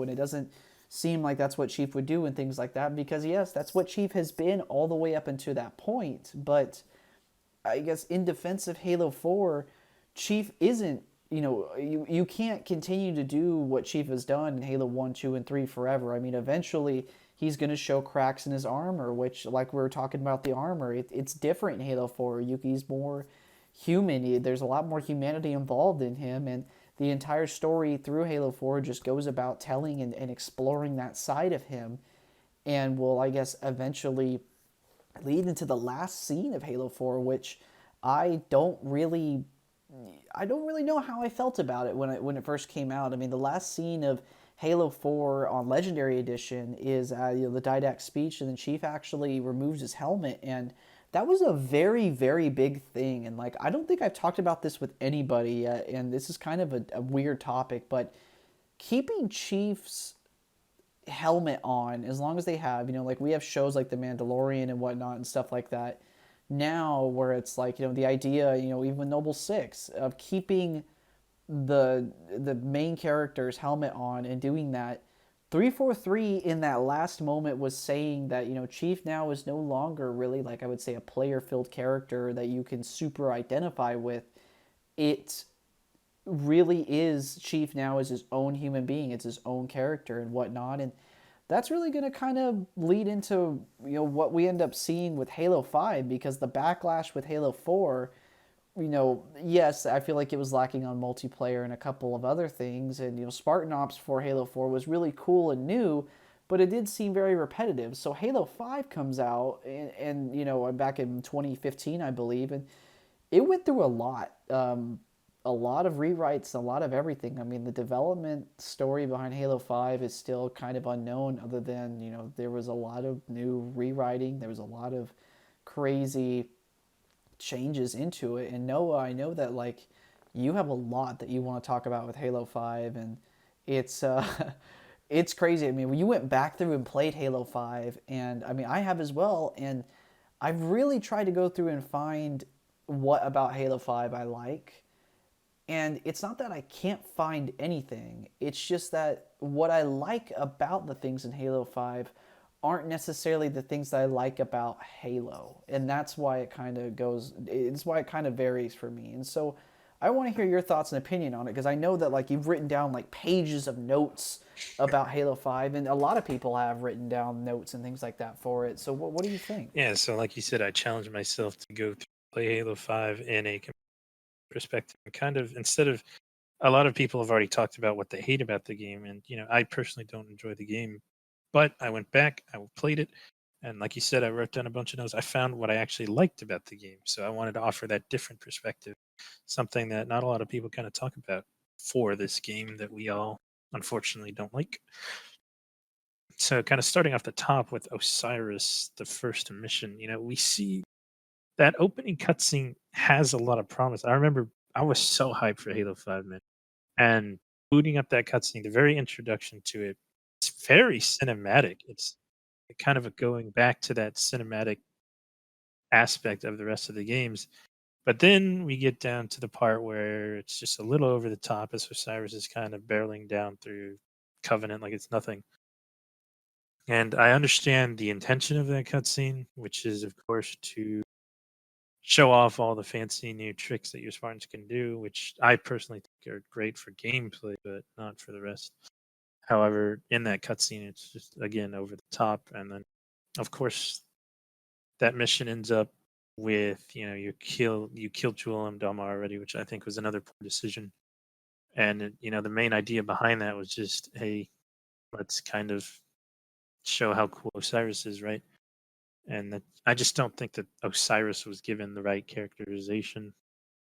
But playing through that mission, you notice a lot of things, and the first of which is the Forerunner stuff from Halo 4 has been completely reworked for the most part. We're introduced to these new enemies, soldiers, which I personally don't find to be very fun to fight for a variety of reasons.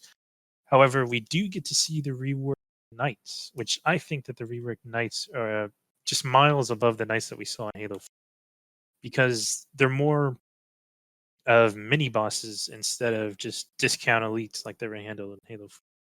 And so seeing them with the armor that you can actually destroy, and if you're skilled enough to destroy a piece of armor, headshot them while they rage and show their face and get an instant kill, it's just more satisfying to defeat them in that sense as mini bosses. However, as go on, you start seeing them in larger numbers, and it kind of ruins that, which is unfortunate, I think.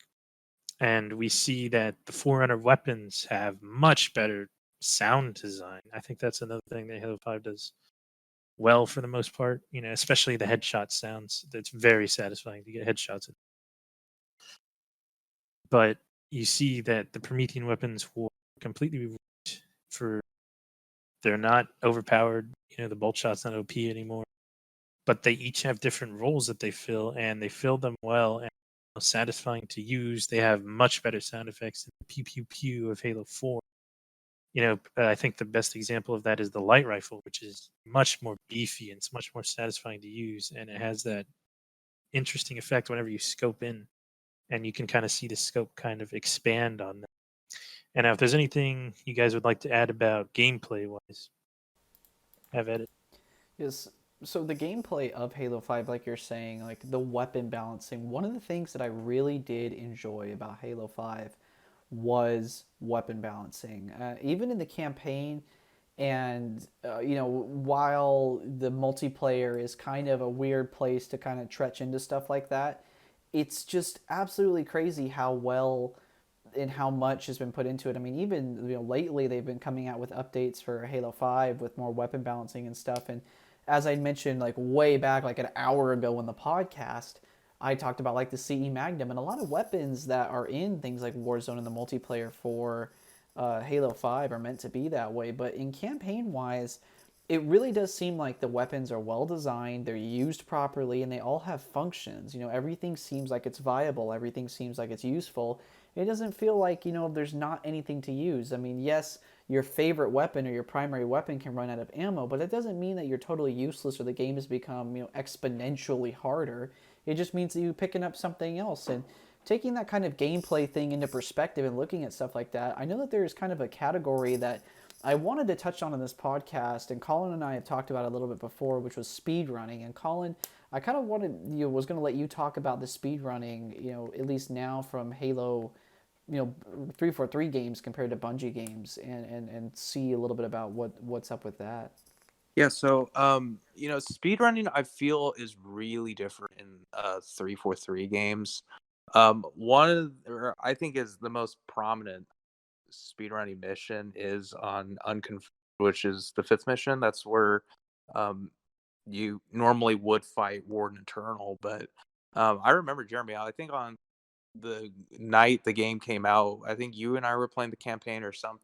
We ended up just speed running through the whole thing, and we kind of cheated and scooted past Warden Eternal and got past it. But I just and then I played CE with you on the library and sped run that with you. And I noticed that kind of the older Halo games are so much more easier, I guess, to get away with speed running compared to 343. But obviously we're gonna expand on that in just a minute. But what I kind of wanted to touch up on was the whole idea of speed running and why Bungie's games was so much easier to do that. And I don't know if they intentionally did this, but I think it kind of goes to that whole thing of kind of what I've said throughout this whole podcast on Bungie games having create a level of creativity. So with what I said about the cutscenes, we could choose to watch the cutscene or skip it. But I guess in the context of speed running, you can try to hurry through the game as fast as possible, or you can take your time, watch every cutscene, and just kind of, I guess, play the game in a traditional sense and a normal sense, I guess. Um, but like I said, I think it adds, a different play style or a different approach to the game. And personally, I would like to see that in 343's games. It keeps the game more interesting to play. It doesn't kind of get stale after a while or multiple playthroughs of the campaign. But obviously, I would imagine a lot of people, some differing opinions on that. But I mean, Jeremy, I know you've kind of done speed runs through kind of all the Halo games. I mean, what are your thoughts? Halo 5 speed runs versus speed runs from the trilogy. Well, similar to any game when it comes out, like when a game is fresh, a lot of the speedrun tactics for a game aren't necessarily easy to figure out. I mean, times are always going to get shorter, it's always going to get less and less. But something that I noticed in like a conversation that we had and like when we were just running through a lot of the Halo games back in the day was that the amount of stuff and kind of the quality, and I really give Bungie I always give them praise for the attention to detail that they give, but Bungie takes a different kind of approach to the games when they're making them. Bungie, when they make a game like Halo 1, 2, or 3, or Reach and whatnot, they say, this is the path that we want you to go on, or that the game is meant to be played on. If you don't play on that path, then that's okay. We'll let you, they let you out of bounds. Like Halo 2, the level outskirts has, 30 different ways you can get out of the map. Yet, there are some levels like in Halo 4 and Halo 5 where it's like, damn, I have to do almost everything on this mission still, even in 2019. And so it's kind of, a different approach to it where 343 spends a lot of time making sure their level is played the way that it's kind of meant to be played compared to Bungie where, yes, the level is sound and it works the way that it's supposed to, but it gives you room to kind of, like we're saying, a creative freedom to do what you want. How much can we really break the game? I mean, Bungie, I feel like really invites you to break their game and, bring in what you want to and shorten the game up. I mean, a lot of like Halo CE, the level keys is like something ridiculous. Like the record for it is like less than 30 seconds, like less than 25 seconds. I don't remember when I checked it last, but I mean, it's crazy. Like it's called the keys bump. And I mean, there's even YouTube channels that show it and stuff. And a lot of the speedrun tactics are primarily based around the games that have been out longer, yes, but just so much more for them in what's going on. I mean, it's just a difference in design, and I really do like speedrunning the original trilogy and even Reach. But as you were saying, like when we go to play Halo 4, Halo 5, it really just isn't that much for me. I don't find it as entertaining or anything like that to try to do it. I mean, I really sometimes have a tough time playing Halo 5 because it's not a game that I like to come back to a lot for, story purposes or anything. When I play Halo 5, I play it really for the multiplayer, and that's what I find best about it. That's what I feel like Halo 5 did do well. And kind of going back to that topic, no, I know there was more that you had kind of wanted to say about Halo 5 and things like that. I mean, now we're coming up here towards the end of the podcast. We're about 15, 20 minutes till. Was there anything else you wanted to say about Halo 5 before we decided to leave it? Yeah, so regardless of your opinion on the story, there are actually some moments of gameplay done well in Halo 5. You can see that in the mission Genesis, running down the Guardian is kind of an exciting thing to do. And then, of course, you get a Scorpion section, which I always love Scorpion sections. However, there's actually some good character arcs, or story arcs, I should say, in Halo 5, believe it or not. I think the best example of that is basically just two missions. It's this any of the swords of Sing, any of the stuff dealing with Sing Helios, I think was done pretty well. The main issue I have with that, of course, is that the elites should have the old art design, since it was established that Arbiter's elite should look like that, whereas the New Covenant looks like the New Covenant. But that's a different story. Anyways, I still think that Swords of St. Helios arc was actually pretty entertaining to play, and just looking back at it, the Arbiter was still handled relatively well compared to the other characters, and you get to see this different perspective. You're on St. Helios, which is something really cool. Of course, you're fighting with the Arbiter's elites, and you get to use a Mantis, which is fantastic. And then another thing I really liked about Halo 5 was actually the soundtrack. It was leagues above Halo 4's. And there's actually some really good music in Halo 5, particularly things like The Trials, which was I mean, you use that for your video intro, Jeremy. Oh yeah, the intro to my yeah, videos. Yeah, I really do like that one. That actually is a piece that I really do enjoy about it. yeah, basically just expanded upon it. The main thing was it brought back some of our old themes, which is something that Halo 4 really didn't do. We see the Covenant theme in Scavengers, and we see 117, which was a beautiful piece that Halo 4 introduced. It's basically Master Chief's theme. We see that return with, if you haven't listened to the song Blue Team and you like Halo music, absolutely give Blue Team a listen in its entirety, because Halo 5's menu cuts off the absolute best part of the mission. Or not the mission, but the song. And so there are things to like about Halo 5, albeit only a few of them, which is unfortunate. And so, Matt, did you have any opinion? Yeah, definitely. Halo 5 really is pretty similar though into the way team play works as Halo Reach. But it really emphasizes even more coordinated teamwork. Halo 5 constantly always has 4-player co-op. If you don't play, you play with 3 other AI. If you don't play with like your friend or anything, you play with 3 AI companions. And there's like a down and a revive system too that's added, and so that really changes the dynamic as well.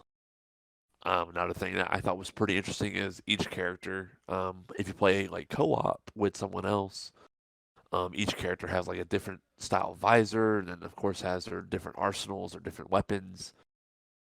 Um, I mean, like Linda has her Norn Fang, which is just a super powerful sniper rifle, which is really fun to use. Um, Chief has, of course, his assault rifle and everything, but I mean, I think the team play is really vamped up from Halo Reach, and it's really unique in that sense. Of course, the gameplay suffers in other ways. I mean, the Spartan abilities, of course, change up the game as well. But I'm here to always talk about the team play and how that is different to Halo 5. And that's pretty much all I have on. It's a very unique setting for team play. The revive system, the down system, is very different from Halo. Usually, instead of like you die, you respawn on your teammate. It's you have a chance to be revived and then you die. Jeremy, do you have anything to add from that?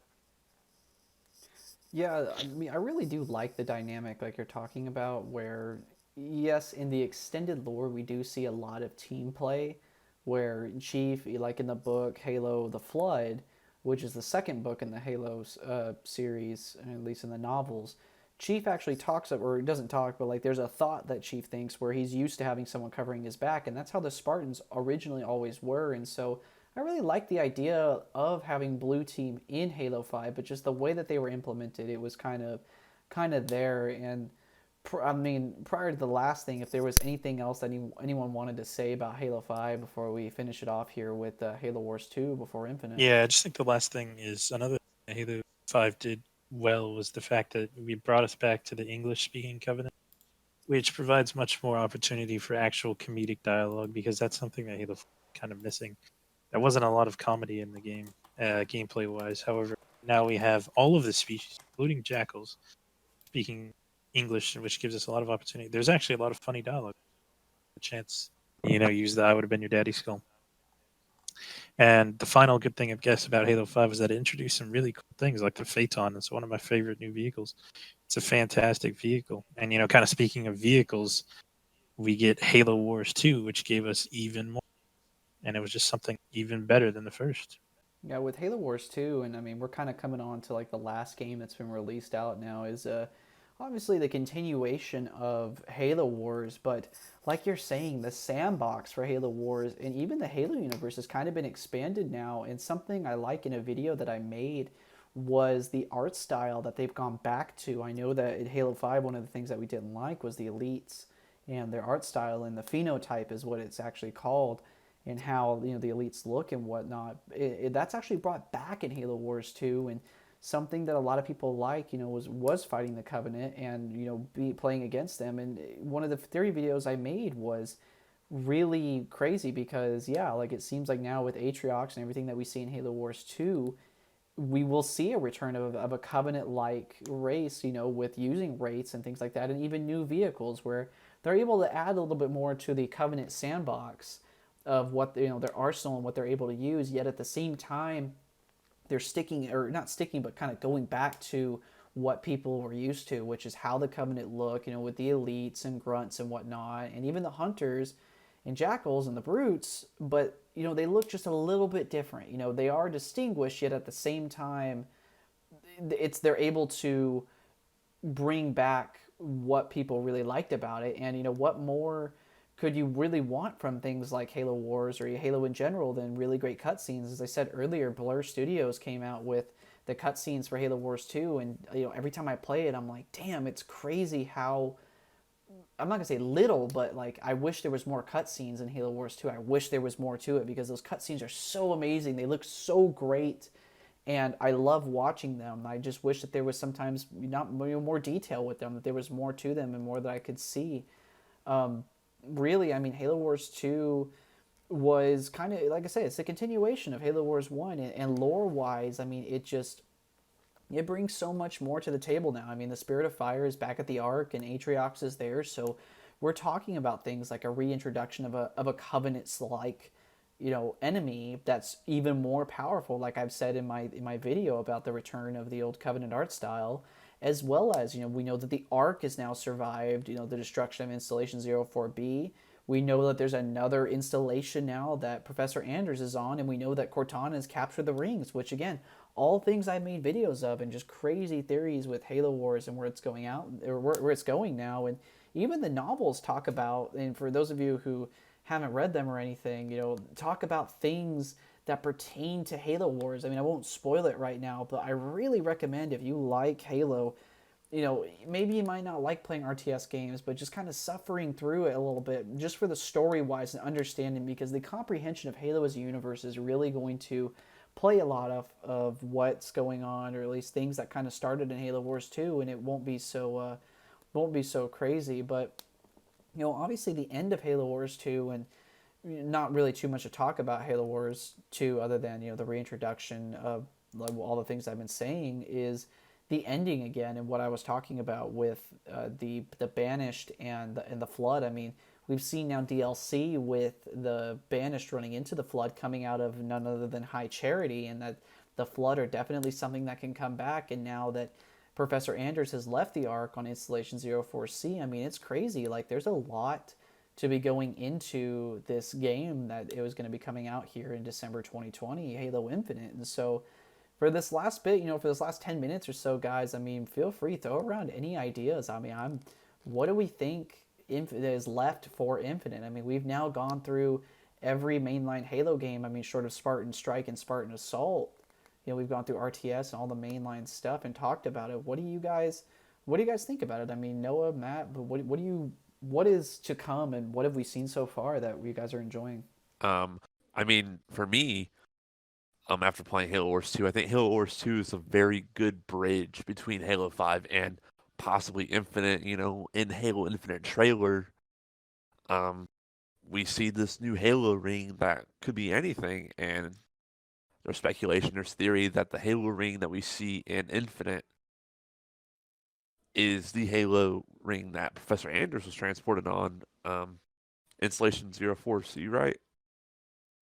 Yeah. So that she was transported on through slip space from the Ark.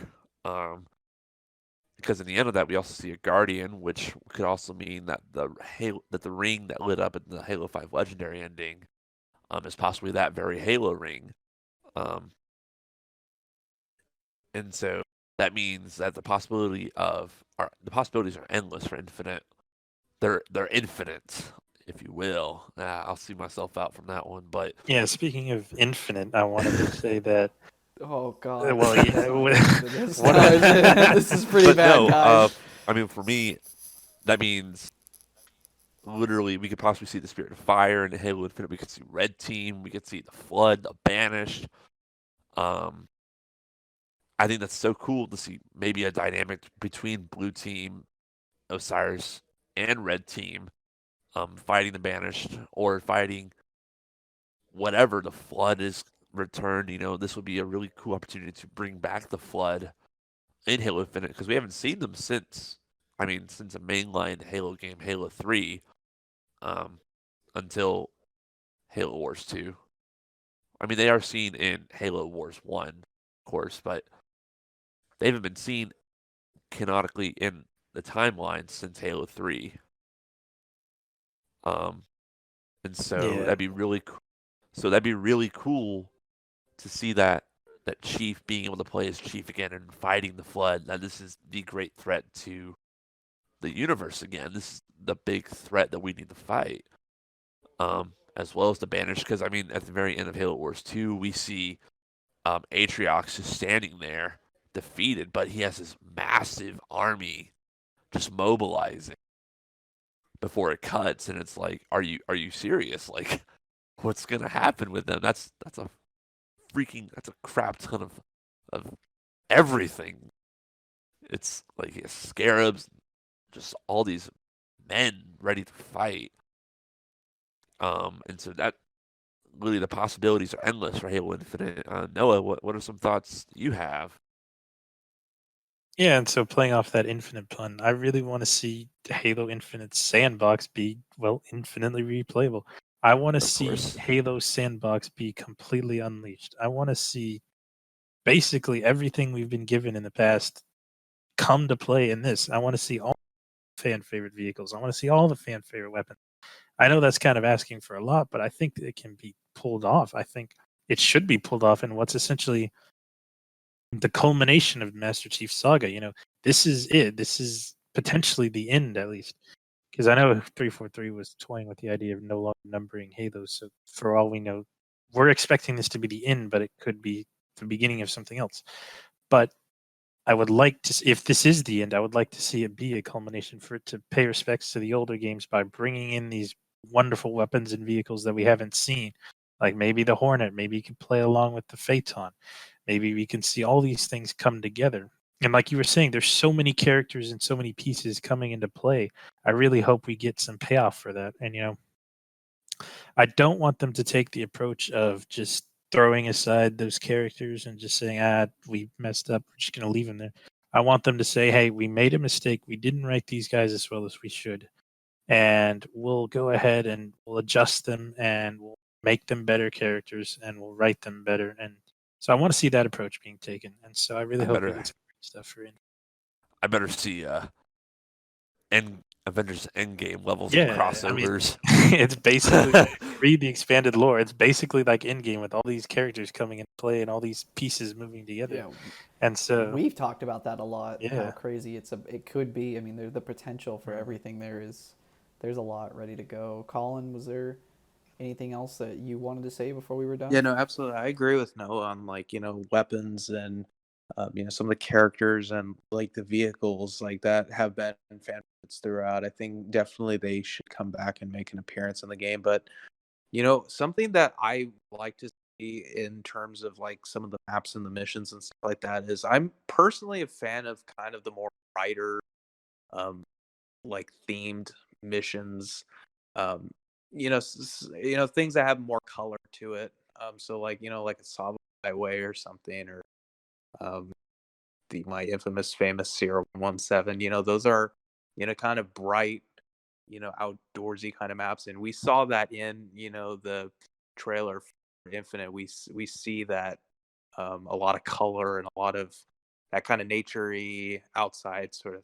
So I would really like to see a lot, a portion of the game with that kind of style of map design and that theme. But like I said, that is just kind of my opinion. But Jeremy, I didn't know what your kind of thoughts on that were. Well, guys, honestly, with all the lore stuff and things that have been coming around too, I mean, this is a subject like because I've been a little off, and I mean, this obviously the whole podcast and everything we've been talking about, and I appreciate all you guys being here for so long and talking for this long about it. I mean, I love talking about Halo. It's my favorite game series, and it holds my top 5 favorite games are all Halo, and seeing everything about it is crazy. And so just taking a look at it now, I mean, I like I was saying, I started this YouTube channel back in 2016 and have dropped it and have done a lot with my life since then. But early on, I made a video titled, I know how Master Chief dies, and something that is really, not going to say bugging me, but something that I really feel like is that needs to be addressed is Master Chief and the end of his story arc. I mean, as we know, and lore wise and everything that's going on, Master Chief I mean, he's the face of Halo. And so now, canonically, I think if that's the right way to say it, he can't go any farther. I mean, he's really he's running into the end of what Chief is. I mean, between age and all these things going on. I mean, I would really hope that this is the game that Chief finally can rest in peace. And I mean, as many Halo fans know, Spartans never die. They just go missing in action. And it would be nice to see a good, not just good, but it deserves an amazing fitting end for Chief. And whether it's that he dies unbeknownst to everyone else, kind of like the teaser trailers in Halo 5, or it's a big epic thing that goes on, or what. But I really do feel like that this needs to be the winding down of Chief and what's going on. I wanted Halo 5 to kind of do this job and to lead it into this a lot better, but I feel that Chief is at the end. And now for Halo, in order to go into anything more, in order to go into any more with Chief, you would actually have to go earlier. And the whole Halo universe has kind of written itself, in not necessarily into a corner, but into a position here where Chief eventually does have to stop. Canonically wise, he does have to, stop being in service. He has to stop doing that, and how he does it and how he finishes. I mean, is something that I've waited now 18. Next year will be 19 years for 20 years almost to see what happens with Chief. And I could ask nothing more. What I want and what my thoughts are on this is that I hope that they end it right. I hope that they finish this game, and if they decide to end Chief here the right way, and that they don't do, I would say not do him dirty, but they do the justice I really feel like is needed for Chief as a character, because he is driven not only the Halo universe but the real world as well, gaming, and so much outside of just his game and what it is. And so I really can't say too much more about it other than I in my head theoretically have a time, and not really a position, but a reference of when that can happen. And so that's really it. Is I would hate to see Halo come to a close on that, and we know that back from 15 years of Halo that they Bungie, or not Bungie, but 343 plans to keep making Halo, but just in that way it might be going canonically farther, but we wouldn't be able to do that anymore. So if there's anything else you guys want to say, any last things before I wrap it up, now is your time, or forever please hold your peace.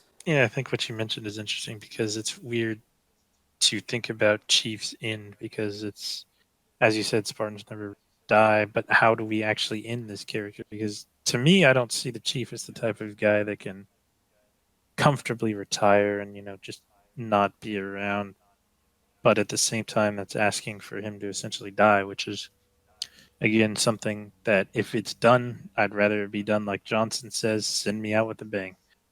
And so I hope that's what we get. All right. Well, Noah, or sorry, Colin, Matt, is there anything else you guys wanted to say? Um, No, I don't have Oh, anything more. I'm pretty good. I mean, we covered a lot of stuff. Yeah, and all I can say then again is thank you guys so much for joining me on this podcast. I mean, we've only done 10 of them, but between, you three guys, we've had a lot. We've covered a lot of great topics, and I've enjoyed talking with you on them since, and I hope to continue doing this. I mean, starting this next year, I'm going to be doing a Road to Infinite pretty much series, whether it's theories or things going on. I really plan on pushing the channel a little bit more as we come up here into the new year and as we roll over here into Halo Infinite. So thank you guys so much for listening and for watching. I really appreciate it. Please remember to like and subscribe. If you guys are ever interested in talking to me about anything Halo, feel free to message me on any platform. I'll be more than happy to reply to you. I do my best to try to get back to everybody as much as I can.